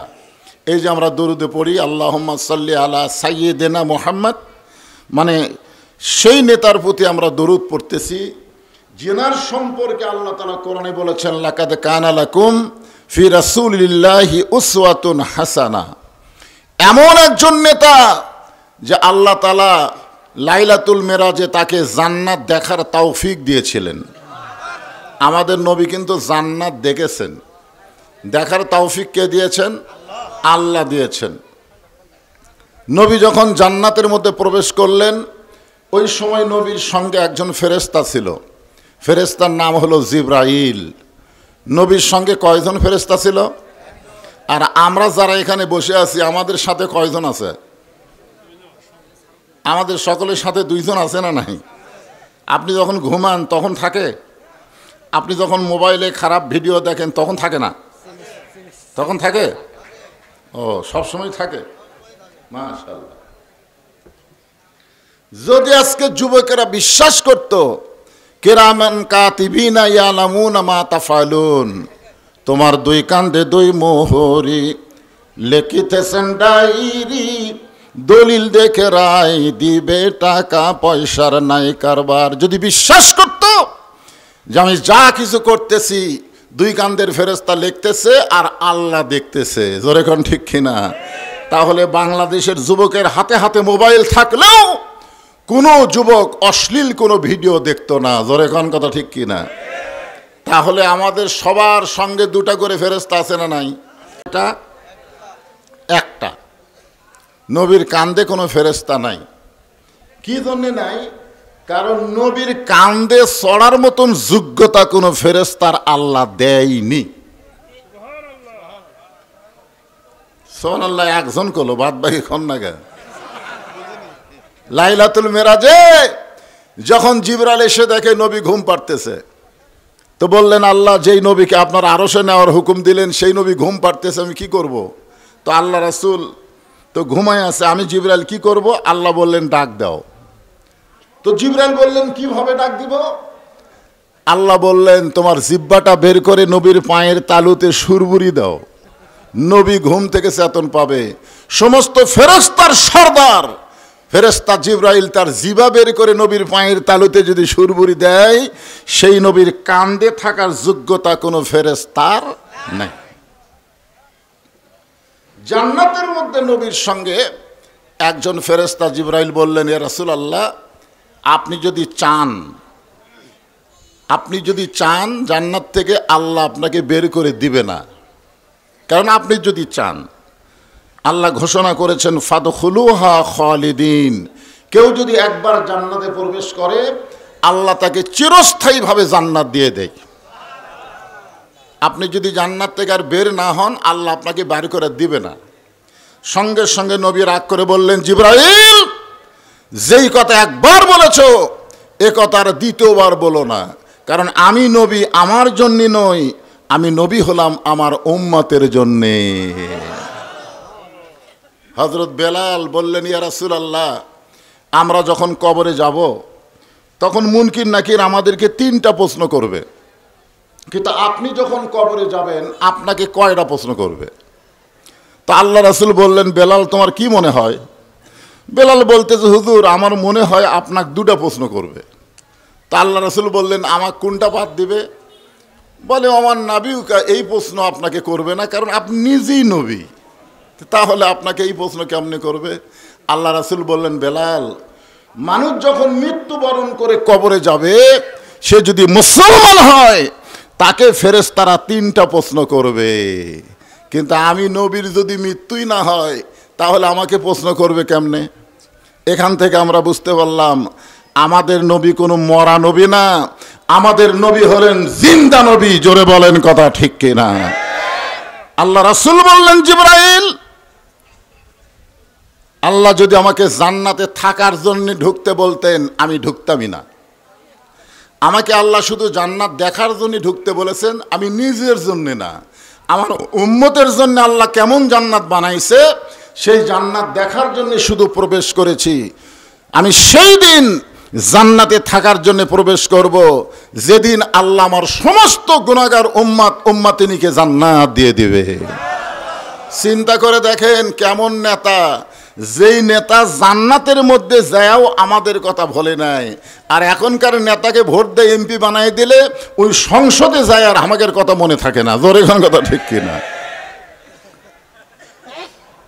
হ্যাঁ, খালি সংসদের মধ্যে গেলেই টাকা কিভাবে পাচার করবে বিদেশে, বাংলাদেশের 2,40,000 কোটি টাকা বিদেশে পাচার করেছে এই শালা এমপিরা। জোরে কোন কথা ঠিক কিনা? না না না, যারা ছিল তাদের কথা বলতেছি। আমাদের বাংলাদেশ গরিব দেশ না, আমাদের বাংলাদেশ হলো সোনার দেশ। আপনাদের গাবতলীর সন্তান আল্লাহর জিন্দা ওলি ছিল, এখন আল্লাহর ওলি হয়ে কবরে আছে শহীদ প্রেসিডেন্ট জিয়াউর রহমান। জোরে বলেন কথা ঠিক কিনা? 4 বছর বাংলাদেশের ক্ষমতা চালাইছে। আল্লাহ যদি তাকে আরো 4টা বছর হায়াত দিত, এই বাংলাদেশের মতন থাকতো না, কারণ নেতার মতন নেতা ছিল। জোরে কোন কথা ঠিক কিনা? আমি প্রথমে আপনাদের এই গাবতলীর সন্তানকে চিনেছি 11 সালে হজ করতে গিয়ে। 11 সালে যখন প্রথম হজ করতে গেলাম, আরাফার ময়দানে গিয়ে দেখলাম গাছে লেখা আছে জিয়া টিরি। আমি তাকাই দেখি নিমের গাছ, আর গাছের নাম জিয়া। তখন আমাকে একজন বলল, বাংলাদেশের শহীদ প্রেসিডেন্ট জিয়াউর রহমান আরাফার ময়দানে সমস্ত গাছ লাগাইছে, ওই নিমের গাছে যখন বাতাস লাগে মনে হয় বাতাসটা জান্নাত থেকে আল্লাহ হাজী সাহেবদের গায়ে বাহায়া দিচ্ছে। জোরে কোন সুবহানাল্লাহ। 2 ব্যাটারি ভর্তি করাবার গেছে, স্যার জিজ্ঞাসা করতেছে, তোমাকে বাপের নাম কি? তো বাপের নাম কয় না। আবার জিজ্ঞাসা করেছে বাপের নাম কি, মায়ের দিকে তাকাইছে, মা তখন বলছে বলো, তো বলছে আমাদের বাপের নাম জিয়াউর রহমান। তো স্যার বলতেছে এটা কোন জিয়া, এটা কি প্রেসিডেন্ট জিয়া? তখন বলতেছে তো তোমরা প্রেসিডেন্ট জিয়ার সন্তান হয়ে তোমরা বাপের পরিচয় না দিয়া কয় আব্বা পরিচয় দেওয়া নিষেধ করছে, আপনি শুনবার চাইছেন সেজন্য বললাম। তো তোমাদের গায়ে এরকম পুরাতন শার্ট কেন? বলে এই শার্টগুলো আব্বার ছিল, এই শার্টগুলো আব্বার ছিল, আব্বা ব্যবহার করা যখন শেষ হয়ে গেছে তখন আমাদের দুই ভাইকে ওরা আবার কাটা কেটে ছোট করে বানিয়ে দিছে। যেই নেতা বাংলাদেশ থেকে বিদায় নিলে তার কিছুই পাওয়া যায় নাই, এইরকম নেতা বাংলাদেশে আবার যেন জন্ম নেয়। জোরে কোন কথা ঠিক কিনা কথা বলেন? আপনাদের গাবতলির সন্তান ভাইজান, আমাদের বিশ্ব নেতা বিশ্বনবী জান্নাতের মধ্যে গিয়ে আমাদের কথা বলে না। আমরা সেই নবীর প্রতি দরুদ শরীফ পড়েছি, নবীকে নবী হিসাবে পাওয়ার কারণে একটু শুকরিয়া তান জবান খুলে বলি আলহামদুলিল্লাহ। আমরা আল্লাহর প্রশংসা করার আর একটা কারণ হলো যে কোরআন থেকে আপনারা তাফসির শুনবেন, এই কোরআনের মধ্যে কোনো সন্দেহ, জোরে বলা লাগবে, এই কোরআনের মধ্যে কোনো ধোঁকা, এই কোরআনের মধ্যে কোনো গোঁজামিল। বর্তমানে যে সংবিধান দিয়ে আমাদের বাংলাদেশ চলতেছে, এই সংবিধানের মধ্যে সন্দেহ এ নাই কে কল রে? যে সংবিধান দিয়ে আমাদের বাংলাদেশ চলতেছে এই সংবিধানের মধ্যে সন্দেহ, গোঁজামিল, ধোঁকা। সেই সংবিধানকে কতগুলো নেতা বলে পবিত্র সংবিধান। যেই সংবিধান একটা মানুষ লিখেছে সেই শালা একক তো নামাজও পড়ে না, নাম হলো ডক্টর কামাল, ওই লেখলো সংবিধান, তার নাম হলো পবিত্র সংবিধান। আর পবিত্র সংবিধান মানুষের তৈরি করে না, পবিত্র সংবিধান হলো আমার আল্লাহর দেওয়া কোরআন। জোরে বলেন কথা ঠিক কিনা? আমি সেই পবিত্র সংবিধান কোরআন থেকে ছোট্ট একটা সূরা আপনাদের সামনে আজকে তাফসির করব। সূরাটার নাম হলো সূরা আসর। জোরে বলেন নাম কি? খুব খেয়াল করবেন। আসর মানে সময়। বর্তমান সময় কেমন? এই যে একটা ছেলে দেখেন সামনে বসে আমার দিকে টক টক করে তাকায় আছে, আর দেখলাম দুইটা ছেলে, আমি কথা শুরু করতে লাফ দিয়ে উঠে গেল, ওরা দুইজন উঠে গেল, ই বসে থাকলো, ই আবার ভুলকা ভুলকি করতেছে। কারণ কি? না, আমার কাছে এক মা এসে বলতে যে হুজুর আমার সন্তান কান্দে, একটু দোয়া পড়ে দেন। তো আয়াতুল কুরসি পড়ে ফুঁক দিলাম, ওর কান্না আরো বেড়ে গেল। 2 দিন পরে এসে বলতে যে দোয়া দিয়ে কাম হবে না, একটু পানি পড়া দেন। আমি সূরা ফাতিহা, সূরা ফালাক, সূরা নাস পড়ে ফুঁ দিয়ে 1 গিলাস পানি দিলাম, যাও খাওয়াও। পানি খাওয়ানোর 2 দিন পরে এসে বলতে যে হুজুর বর্তমান সময়ে দোয়া দরুদের দাম নাই,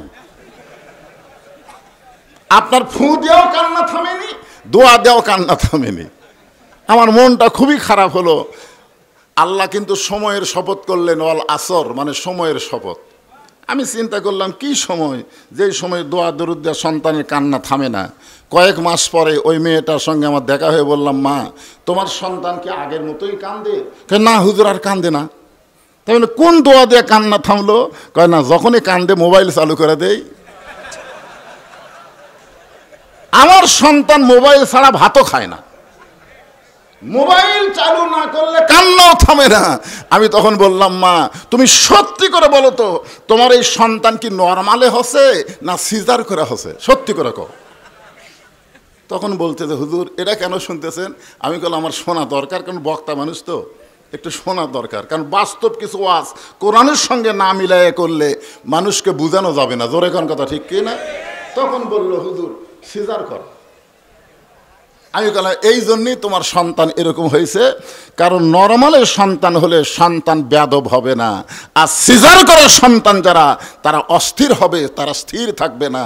কারণ জন্মের 2 মাস 2 দিন আগেই তার পেট কাটছে, ওই জন্ম নিত 2 দিন পরে, কিন্তু 2 দিন আগেই টাকার লোভে ডাক্তার পেট কাটছে। এখন পেট কেটে দেখে পেটের মধ্যে ঘুম পাড়তেছে, আর ঘুমই ভাঙ্গিনি। তখন 3-4 জন ডাক্তার মিলে চিন্তা করে কি করা যায়। তখন বড় ডাক্তার বলে আস্তে করে পেট থেকে বের করে মাথার উপর দিয়ে একটা ঘুরান দাও। তখন ওই সন্তানকে পেট থেকে বের করে মাথার উপর একটা ঘুরান দিলেই ওই সন্তান ই ই করে কান্দা ওঠে। ওই যে মাথার ঝাঁকি খাসে, ওই ঘুরানিতে যে ঝাঁকি খাসে, এই ঝাঁকির জন্যে এরা মোবাইল ছাড়া ভাত খায় না, মোবাইল ছাড়া এদের কান্না বন্ধ হয় না, এক জায়গায় বেশিক্ষণ থাকতেও পারে না। জোরেগণ কথা ঠিক কিনা? এরা হলো সিজার করা। জোরেগণ কি করা?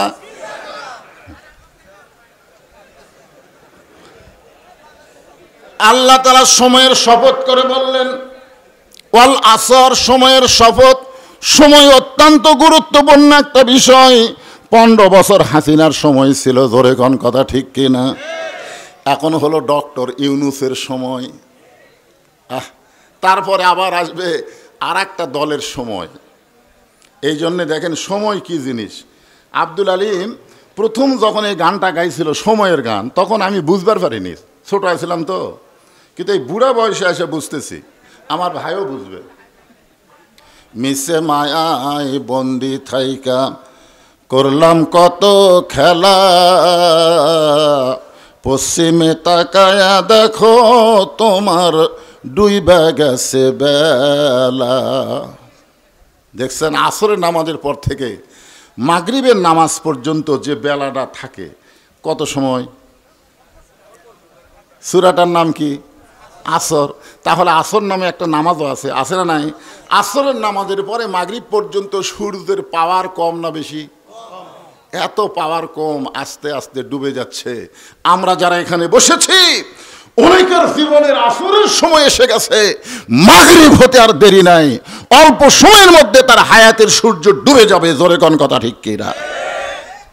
এখন যুবকেরা বলতেছে, হুজুর তাহলে হামাকের সময় কি? তোমরা না হয় খুব বেশি জোহর হসো, তোমরা না হয় জোহর যৌবন কাল পাছো, যৌবন পায় কি? প্রত্যেক দিনে দিনে সময় তোমার হায়াত থেকে কমে যাচ্ছে। আমরা ছোটবেলায় একটা গান শুনছিলাম, সবাই বলে বয়স বাড়ে, আমি বলি কমে রে। আপনারা বলেন তো, দিন দিন আমাদের হায়াত বাড়তিছে না কমতিছে? যতটুকু হায়াত আল্লাহ দিয়েছিলেন, সে হায়াত থেকে প্রত্যেকটা মুহূর্ত মুহূর্ত আমাদের হায়াত কমে যাচ্ছে। আল্লাহ সময়কে অত্যন্ত গুরুত্বপূর্ণ বিষয় দেখে সময়ের শপথ করে আল্লাহ বললেন, ইন্নাল ইনসানা লাফি খুসর, নিশ্চয়ই মানুষগুলো ক্ষতির ভিতরে, নিশ্চয়ই মানুষগুলো ক্ষতির ভিতরে। এ কথা বললেন কে? অথচ আপনারা বলেন তো, আল্লাহ যত সৃষ্টি আছে, সমস্ত সৃষ্টির ভিতরে আল্লাহ সবচাইতে ভালোবাসেন কাকে? কথা কয় না। এই মানুষের কথা বলতে যায় আল্লাহ 4টা শপথ করছেন। কয়টা? 4টা শপথ করছেন। 1 নম্বর শপথ হলো ওয়াত্তিন, 2 নম্বর হলো জাইতুন, 3 নম্বর হলো তুরি সিনিন, 4 নম্বর শপথ হলো ওয়াহাজাল বালাদিল আমিন। তারপরে আল্লাহ বললেন, লাকাদ খলাকনাল ইনসানা ফি আহসানি তাকবীর। আল্লাহ মানুষের কথা বলতে গিয়া 4টা শপথ করে বললেন, মানুষকে আমি সর্বোত্তম আকৃতি দিয়া সৃষ্টি করেছি। বলেন সুবহানাল্লাহ। যেই মানুষকে আল্লাহ এত সুন্দর করে সৃষ্টি করলো, সেই মানুষ জাহান্নামে যাক, এটা আল্লাহ চায় না বলেই তো আল্লাহ বলেছেন ইন্নাল ইনসানা লাফি খুসর। কারণ সন্তানকে বাবা ভালোবাসে, যার কারণে সন্তানের খালি ক্ষতি দেখে বাপ। এই তুই যে ব্যবসা করতেছিস, তোর কি লাভ হবে? এই তোর কি ব্যবসা লাভ হবে? বেটা বলে বাবা, যত লোক দোকানে যায় সবাই বলে দোকানে লাভ হবে, আর আপনি বাবা হইয়া এ কথা কেমনে বলেন? বাপ বলতেছে ওরা তো দয়া করে না, ওরা বাকি খাইয়া তোর দোকান ধ্বংস করে দিবি, আর আমি বাবা হয়ে তোর দোকান করি, দয়া করি, বর্তমান পরিবেশে তোর দোকান ধ্বংস হয়ে যাবি। জোরে কোন কথা ঠিক কিনা? তো বর্তমান যে সমাজ চলতেছে, যে পরিবেশ চলতেছে, এই পরিবেশের দিকে লক্ষ্য করে আল্লাহ বলতেছেন ইন্নাল ইনসানা লাফি খুসর, নিশ্চয় মানুষগুলো ক্ষতির ভিতরে। এই ক্ষতির ভিতরে মানুষ থাকুক, এটা আমার আল্লাহ চায়। যার কারণে আল্লাহ বললেন ইল্লাল্লাযীনা আমানু ওয়া আমিলুস সলিহাতি ওয়া তাওয়াসাউ বিল হক ওয়া তাওয়াসাউ বিস সবর। এখানে কয়টা বিষয় আছে? খুব মনোযোগ দিয়ে শোনা লাগবে। কয়টা? চারটা বিষয়। এক নম্বর হলো ইমান। এক নম্বর কি? আমাদের বাংলাদেশে শতকরা কত ভাগ মুসলমান? এটি কয় 85, এটি কয় 90, এটি কয় 95। আচ্ছা, আমি 90 ভাগই ধরলাম। তাহলে বাংলাদেশের শতকরা 90 ভাগ যদি মুসলমান হয়, হিন্দু কয় ভাগ? এই হিন্দু কয় ভাগ? হিন্দু খালি হিন্দু আছে 10 ভাগের মধ্যে, খালি হিন্দু আছে, হিন্দু আছে, খ্রিস্টান আছে, ইহুদি আছে 5 ভাগ। এই 5 ভাগ হিন্দুর কাছে দুর্গা পূজার যায় মুসলমান, অনেক মুসলমান নেতা বেঈমান হয়ে গেছে। জোরে কোন কথা ঠিক না? মনে করতেছে 5 ভাগের ভোট না হলে আমরা এমপি হবার পারবো না, এখন পূজা রোজা সব এক করে ফেলে দিছে। জোরে কোন কথা? হায় হায় হায়। আপনারা হিন্দু করে চেনেন? চেনেন? ভোট দিবি এরা? এরা ভারতপন্থী ছাড়া, ভারতের দালাল ছাড়া অন্য কোন দলকে এরা ভোট দিবে না। মুখে মুখে যাই বলুক, তলে তলে ওরা ঠিক আছে। জোরে কোন কথা ঠিক? কথা বলেন, কথা বলা লাগবে ভাইজান। শতকরা 90 ভাগ মুসলমান, কিন্তু ইমানদার কয়জন? এই জন্য আল্লাহকে ইমানের কথা বললেন। এক নম্বর হলো ইমান। আমাদের অধিকাংশ মুসলমানের ইমান ঠিক নাই। জোরে কান কি নাই? কথা বলা লাগবে। ইমান ঠিক নাই। সাহাবারা জিজ্ঞাসা করলেন, ইয়া রাসূলুল্লাহ, যে ইমান সম্পর্কে আল্লাহ 1 নম্বরে বললেন, সেই ইমান সম্পর্কে আমাদের বুঝায় দেন। আল্লাহ রাসূল বললেন, ইকরার বিল লিসান, তাসদিক বিল জানান, আমল বিল আরকান, এরই নাম হলো ইমান। জবানে বলতে হবে লা ইলাহা, শুধু জবানে বললে হবে না, কলিজার মধ্যে জায়গা দেওয়া লাগবে। শুধু কলিজার মধ্যে জায়গা দিলে হবে না, আমল বিল আরকান, এই ইমান অনুযায়ী আমল করা লাগবে। আপনারা বলেন তো, ইমান অনুযায়ী ইমানকে রক্ষা করতে গেলে 1 নম্বর যে আমল করা লাগবে তার নাম কি? একজন দুইজন করলেন কেন? কারা কারা মাগরিব এশার নামাজ পড়েননি? যদি বলে হাত তোলেন। বলবো না, বলবো না। যেই যুবকেরা গোরস্থানের জন্য মাহফিল করতেছে, এরাই হয়তো অনেকে নামাজ পড়েনি। এরাই পড়ে, এরা বুঝবারই পারতেছে না যে গোরস্থানে যাবার গেলে কি হয়ে যাওয়া লাগবে। আল্লাহ বলেছে, লা তামুতুন্না, মৃত্যুবরণ করো না, ইল্লা ওয়া আনতুম মুসলিমুন, যতক্ষণ মুসলমান না হবে।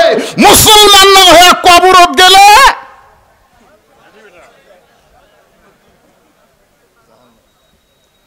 এই জন্য বলতেছি, কারা কারা মাগরিব এশা নামাজ পড়েননি তারা খালি নিজের বিবেক দিয়ে চিন্তা করেন যে ফজরের আগে যদি আপনি মরে যান, মাগরিব এশা পড়েননি, ফজরের আগে আপনি মরে গেছেন, দুনিয়ার কত মানুষ আপনার জানাজা করলে আপনি বেহেশত যাবেন? এ কথা কয় না কেন? কত মানুষ? গোটা বাংলাদেশের সমস্ত হুজুর যদি আপনার জানাজা পড়ে, তারপরেও আপনি জান্নাতে যাবেন না। কারণ লা সালাতা লা ঈমানা, যার নামাজ নাই তার ঈমানই নাই। একটা বেঈমানের জানাজা করে কোনো লাভ হবে না। জোরে কোন কথা ঠিক কি না? এই জন্য ইমাম মালিক রহমতুল্লাহ আলাইহি বলেছেন, তোমরা যদি জানতে পারো এই লোকটা ইচ্ছা করে সারা জীবন বেনামাজি ছিল, ও মরে গেলে ওর খবর কি? না না, ইমাম মালিক রহমতুল্লাহর নাম শুনছেন? উনি বলেছেন ছাত্রদেরকে যে একজন বেনামাজি মরে গেলে তোমরা কি করবা? তো ছাত্র বলে, হুজুর আপনি বলেন আমরা কি করব? বলে, রাস্তার যদি একটা কুত্তা মরে তোমরা কি করো?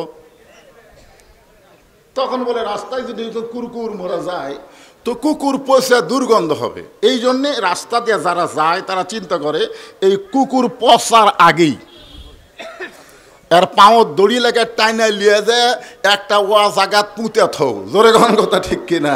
ইমাম মালিক বললেন, একজন বেনামাজি মারা গেলে ওই কুকুরের চাইতে বেশি কিছু করা যাবে না। ওকে গোসল করানোর দরকার নাই, ওরে কাফন পরানোর দরকার নাই। যে অবস্থায় মরেছে ওই অবস্থায় ওকে খাটনিতে না তুলে টাইনা লিয়ে যায় কবর খুঁড়া না গর্ত খুঁড়া একটা বেনামাজিক দাফন করে দাও, ওই এলাকায় আর কোনোদিন নামাজের ওয়াজ করা লাগবে না, এমনি সবাই নামাজি হয়ে যাবে। জোরে কোন কথা ঠিক কিনা? করছেন কোনদিন? আমল বিল আরকান, ইমানের 3 নম্বর বিষয় হলো ইমান অনুযায়ী আমল করা লাগবে। ইমান অনুযায়ী আমল করতে গেলে 1 নম্বর আমলের নাম হলো নামাজ। 1 নম্বর আমলের নাম কি?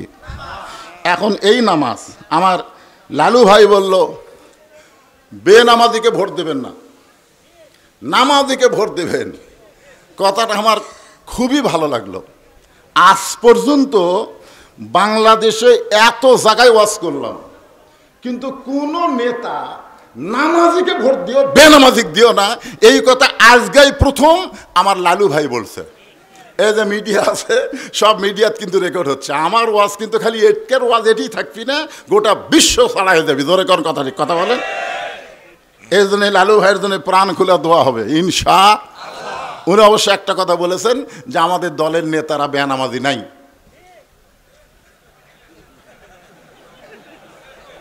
না, একটা কথা বলছেন তো নাই, আলহামদুলিল্লাহ। শোনেন, আমি কথাটা বলি যে আমি এখানে ওয়াজ দিয়া আপনাকে নামাজি করতে পারবো না। কি জন্য পারবো না? কারণ নামাজ যখন রাসূলকে দেওয়া হয়েছে নবুয়তের 10ম বৎসরে, নবুয়তের কত বৎসর? লাইলাতুল মেরাজে আল্লাহ তাআলা নবীকে নামাজ দিলেন। নবী নামাজ নিয়ে আসে 5 ওয়াক্ত। কোরআনের যেখানে আয়াত সেখানে আছে আকিমুস সালাত, আকিমুস সালাত। তো নবী বললেন, আল্লাহ আপনি আমাকে নামাজ কায়েমের হুকুম করতেছেন, কিন্তু বর্তমানে মক্কার যে পরিবেশ আছে এই পরিবেশে আমরা নামাজ পড়বারই পারতেছি না। নামাজ পড়বার গেলেই আবু জেহেলের গ্রুপ আমাকে ধরে মারে। যেরকম আওয়ামী লীগের সময় আবরার ফাহাদ একটা ভার্সিটির ছাত্র নামাজ পড়তে বলে তাকে শিবির মনে করে তাকে হত্যা করছে। জোরে কোন কথা ঠিক কিনা? তাহলে নামাজ পড়ে, নামাজ পড়ার পরিবেশই নাই, তা আপনি নামাজ কায়েমের কথা বলতেছেন। নামাজ কায়েম কিভাবে বলবো? আপনি বলেন একরাউ সালাত, নামাজ পড়ো যেভাবেই হোক। দাদা পড়বি, বাপ পড়বি না, লাঠি তো যাবি না। একরাউ সালাত, নামাজ পড়ো। তা আপনি একরাউ সালাত না বলে আকিমুস সালাত, নামাজ কায়েম করো। নামাজ কায়েম কিভাবে করা যাবে? আল্লাহ রাসূল বললেন মক্কায় আপনি নামাজ কায়েম করতে পারবেন না। নামাজ কায়েম করতে গেলে নামাজের একটা পরিবেশ লাগবে। আল্লাযীনা ইম্মাক্কান্নাহুম ফিল আরদ, মুসলমানের মধ্যে কাউকে যখন ক্ষমতা দেওয়া হবে তার 1 নম্বর দায়িত্ব হলো আকামুস সালাত, নামাজ কায়েম করা। আগামীতে বাংলার জমিনে যারা নামাজ কায়েম করবে তাদেরকে আমাদের চিহ্নিত করা দরকার। জোরে বলেন কথা ঠিক কিনা? যারা নামাজ কায়েম করবে, নামাজ পড়লে হবে না, নামাজ কায়েম করা লাগবে। ও দাদা পড়বি, লাঠি পড়বি না, ওই মনে করতেছে আজরাইল এসে আমার দাদাকে ধরবি, তারপরে আমার বাপ, তারপরে আমি সিরিয়ালে আমি 3 নম্বরে আছি। যখন হবে চামড়া ঢিল আল্লাহর সাথে দিব মিল। যখন চামড়া ঢিল হবি তখন আল্লাহর সাথে মিল দিবি, যখন থাকবে চামড়া টাইট আল্লাহর সাথে করব ফাইট। আপনারা বলেন তো সরকারি চাকরি কি সব বয়সে হয়? হয় না কেন? না না, সরকারি চাকরি কি সব বয়সে হবে? আমার ডিগ্রি সব ফার্স্ট ক্লাস। এখন যদি এই বুড়া বয়সে আমি সরকারি চাকরি করবার চাই, আমার কবি হুজুর আপনার চোখের খবর কি? কই চশমা ছাড়া দেখি না। তো হুজুর আপনার মাথার খবর কি? কই 1 ঘন্টা বসে থাকলে কটকট করে। হুজুর আপনার হাতের খবর কি? কই লেখবার গেলে থরথর করে কাঁপে। কই আপনার ডিগ্রি পানি ভিজাথন। এই বুড়া বয়সে এই ডিগ্রি যতই ভালো থাক আপনার চাকরি হবে না। তো সরকারি চাকরি করতে গেলে যেমন একটা সরকারি বয়স লাগে, নামাজ আদায় করতে গেলে তেমন একটা বয়স লাগবে। সব বয়সে নামাজ ধরলে আল্লাহ নামাজ কবুল করবে না। এই জন্য বলেছে 7 বছর থেকে নামাজের তালিম দাও, 10 বছর থেকে জোর করে নামাজ ধরাও। জোরে কোন কথা ঠিক কিনা? তুমি সারা জীবন অন্যায় করে বুড়া বয়সে নামাজ ধরে এখন আর পারে না, সিএল লেগেছে মসজিদে, এখন আর পারে না। বুড়া বয়সে সিএল মসজিদের সামনে কাতারত বসেছে। কে রে পাগলা জানিস?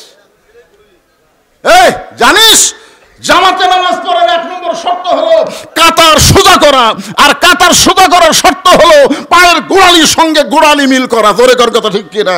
তো তুমি যে চেয়ারে বসেছো তোমার পায়ের গোড়ালি কুটি গেছে। যৌবন বয়স শয়তানক দিয়া ওই বুড়া বয়সে সিয়াল লিয়া। আরে কোন মসজিদ আছে সেটা পরের কথা। যেই কাতারে সিয়ার থাকবে ওই তার নামাজ হবে, কিন্তু সে একটা জামাতের সওয়াব পাবে না। জামাতের সওয়াব যে 27 গুণ, সে 27 গুণ যদি সওয়াব নিবার চান, সিয়ার ভাঙ্গে গুঁড়া করে দেওয়া লাগবে। জোরে কোন কথা ঠিক না? জামাতে নামাজ পড়া কয় গুণ সওয়াব? তো জামাতের নিয়ম কি আপনারা জানেন না? কাতার বেঁকা করা না সোজা করা? কাতার ফাঁক করা না বন্ধ করা? আল্লাহ কোরআনে বলেছেন, লা ইউকাল্লিফুল্লাহু নাফসান ইল্লা উসাহা। তোমার কষ্ট হবে এমন কিছু আমি আল্লাহ তোমাকে চাপাই দেই নাই। তুমি যদি 60 বছর পর্যন্ত সরকারি চাকরি করতে পারো, তুমি মনে করো না যে তোমার চাকরি শেষ হয়ে গেলে তোমার বেতন বন্ধ। মরা পর্যন্ত সরকার তোমাকে পেনশন দেবে, কারণ তুমি যৌবন সরকারকে দিছো বলে। বুড়া বয়স সরকার দয়া করে তোমাকে পেনশন দেবে। যে লোকটা যৌবন বয়সে নামাজ পড়েছে, বুড়া বয়সে যদি চেয়ার ছাড়া নামাজ পড়বার না পারে, ওকে আর জামাতে নামাজ পড়া লাগবে না। ও যেখানে নামাজ পড়বে সেখানে আল্লাহ পেনশনের সওয়াব দিয়ে দিবে। জোরে কোন কথা ঠিক কিনা? আপনি মনে করেন সরকার পেনশন দিয়ে পারে, আল্লাহ পারে না? তো এই জন্যে খুব খেয়াল করেন ভাই। যখন নামাজের কথা কছে, এটা শোনার পর থেকে আমার নামাজ কিভাবে কায়েম হবে, আগে সেই কাম করা লাগবে ভাইজান।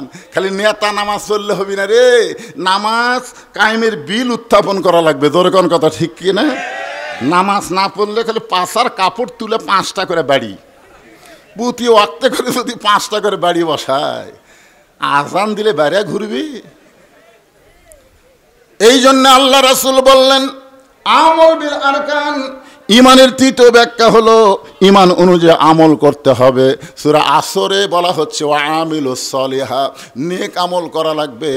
এখন নেক আমল যদি আপনি করতে চান, আপনি একটা ভালো আমল করতে চান, আপনি মসজিদের সামনে কাতারে নামাজ পড়বেন। আপনি বাড়ি থেকে নিয়ত করছেন, আজকে আমি সামনে কাতারে তাকবীরে উলার সাথে নামাজ পড়ব, এইরকম নিয়ত করছেন। আপনার বলেন তো নিয়ত ভালো না খারাপ? কিন্তু আপনার বাড়ি থেকে মসজিদ হলো 100 গজ দূরে। আপনার বাড়ি থেকে মসজিদ হলো 100 গজ দূরে। আল্লাহ তাআলা আমাদের আজকের আলোচনা, যুবকদের জন্য আমরা প্রাণ খুলে দোয়া করব। যেই যুবকেরা কষ্ট করে মেহনত করে আসছে, জানেন না আপনারা, জুম্মার নামাজের পর থেকে হাতি পেশাব করার মতন 40 মিনিট আমার এলাকার বৃষ্টি হয়েছে। 40 মিনিট ঘড়ি ধরে। আমি মনে করছি আজকের মাহফিল বাতিল বাতিল বাতিল। এত বৃষ্টির পরেও মাহফিল হবে না। আপনার বগুড়াতেও বৃষ্টি হয়েছে, এই সাইডে শেরবুদ্দি, কিন্তু আপনাদের এই এলাকাটা আল্লাহ বৃষ্টিমুক্ত করেছে। কারণ হলো এই যুবকদের চাওয়া আল্লাহ কবুল করেছে। আমরা দোয়া করি যুবকদের জন্য, এরা যেন 5 ওয়াক্ত নামাজি আল্লাহ কবুল করে। জোরে কান আমিন। হ্যাঁ, এখনই দোয়া হবে, এখনই এই মুহূর্তে দোয়া হবে। আর কেউ উঠবেন না ভাই, আমরা সকলে মিলে একটু দোয়া করব। আচ্ছা, মাশাআল্লাহ, মহিলা প্যান্ডেল থেকে মেয়েরা 8,875 টাকা দান করেছে। মায়েরা যে দান করেছে কষ্টের দান, আল্লাহ মায়েদের দানকে কবুল করুক। জোরে কান আমিন। আস্তাগফিরুল্লাহ রাব্বি মিন এই ছেলেরা, এই 2 ছেলে লাভ উঠলো কেন? বসো, তোমাদের জন্যই তো মোনাজাত হবে রে পাগলারা। বসো বসো। আর দোয়া মুখলিবাত সব আছে, মাথা নাই, চিনবেন কেমনে? দোয়াটা হচ্ছে মাথা, বোঝেন না? মাথা মাথা সবই আছে। একটা লোক মরে গেছে, সব আছে, হাত আছে, পা আছে, সব আছে, কিন্তু মাথা নাই। বারে কে রে, কে মরল রে, চেনা যাচ্ছে না। তা আপনার এখানে এত রাত আসলে মোনাজাত না করে গেলে আর মাথা নাই রে, আর মাথা নাই, ইকুটি গেছিল রে। মাথা না থাকলে যা হয়। আর দোয়া মুখলিবাত, এই জন্য দোয়া হবে। সবাই ইস্তেগফার পড়ো। আস্তাগফিরুল্লাহ রাব্বি মিন কুল্লি জামবি ওয়া তুবু ইলাই, লা হাওলা ওয়ালা কুওয়াতা ইল্লা বিল্লাহিল আলিয়্যিল আযীম। আল্লাহুম্মা আমিন। আব্দুল হান্নান জোয়ারদার মৃত, ওনার ছেলে রাসেল 50,000 টাকা দান। আব্দুল হান্নান জোয়ারদার মৃত, ওনার ছেলে রাসেল মোনাজাতের সময় 50,000 টাকা দান করেছে।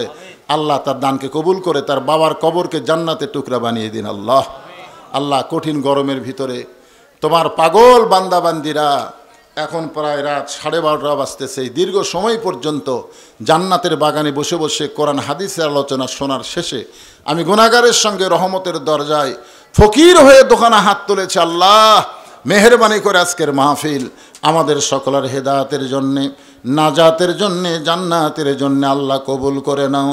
এই মাহফিলের শুরু থেকে শেষ পর্যন্ত যে আলোচনা হয়েছে আল্লাহ, এর মধ্যে যদি ত্রুটি হয়, ভুল হয়, মাফ করে দাও। এর যা হাদিয়া মঞ্জুর করো। সোনার মদিনায় নবী পাকের রওজা মোবারকে আল্লাহ কবুল করো। তামাম আম্বিয়ায়ে কেরাম, আসহাবে কেরাম, তাবিনে কেরাম, তাবা তাবিনে কেরাম, তামাম পৃথিবীর মাটির নিচে যত মুমিন মুমিনা শুয়ে আছে আল্লাহ সকলে আরওয়াহ পরে হাদিয়া কবুল করো। আল্লাহ আমরা যারা হাত তুলেছি, আমাদের জনম দুখুনি মা বাবা যাদের কবরবাসী হয়ে গেছে, আল্লাহ মেহেরবানি করে মা বাবার কবরকে জান্নাতের টুকরা বানিয়ে দাও। আয় আল্লাহ তাআলা, আজকের এই মাহফিলে নগদে বাকিতে যারা দান করেছে, সব দানগুলোকে জান্নাতের বিনিময় হিসেবে কবুল করে নাও আল্লাহ। এমনকি ব্যাগের মধ্যে চাদরে 10টা টাকা হলেও যারা দান করেছে, আল্লাহ সব দানকে আল্লাহ কবুল করো। মায়েদের দানকে আল্লাহ কবুল করো। মাবুদ, যেই গোরস্থানকে উপলক্ষ করে আজকের মাহফিল, আগামী বছর যেন গোরস্থান হয়ে যায় আল্লাহ, এই দৃশ্য যেন আমরা দেখতে পারি, আল্লাহ কবুল করেন। আল্লাহ, সূরা আসর থেকে আলোচনা করলাম দীর্ঘ সময়, আমার মা বোনদের পর্দা বিষয়ে আলোচনা করলাম। দোয়া করি আমার মা বোনদেরকে আবেদা সালিহা পর্দানিশি কবুল করো। আমাদের মধ্যে যারা অসুস্থ আছে আল্লাহ, তাদের সকলকে সুস্থতার নিয়ামত দান করো। আর মেয়ে মারা গেছে তার জন্য, টুকু মেম্বারের ছেলে মেয়ে মারা গেছে, তার জন্য দোয়া চাই। আমরা সব ছেলে দান করছে এবং হ্যাঁ, মেয়ের জন্য সবার জন্য আমরা দোয়া করতেছি। আল্লাহ, আল্লাহ তাদের কবরকে জান্নাতের টুকরা বানিয়ে দাও। মাবুদ, আজকের মাহফিলের প্রধান অতিথি, সভাপতি এবং সহসভাপতি, প্রধান বিশেষ অতিথিবৃন্দ যারা রয়েছে, সুধীজন যারা দান করেছে, আল্লাহ তাদের সকলকে কবুল করে নাও। একটা মিনিট একটু খেয়াল করেন তো, যেই দুই হাত দিয়ে আমরা কত কবরে মাটি দিয়েছি, একটাবার খেয়াল করেন কত লাশ আমরা কবরে নামায় দিছি। একদিন আমরা সবাই মরে যাব। যেদিন আমাদের মৃত্যু হবে, দিনটা যেন জুমার দিন হয়, মাসটা যেন রমজান মাস হয়। ইমানের সাথে, ইজ্জতের সাথে এই দুনিয়া থেকে বিদায় নেওয়ার কালে আমাদের জবানে জারি করে দিও লা ইলাহা ইল্লাল্লাহু মুহাম্মাদুর রাসূলুল্লাহ সাল্লাল্লাহু। আসসালামু আলাইকুম ওয়া রাহমাতুল্লাহি ওয়া বারাকাতুহু।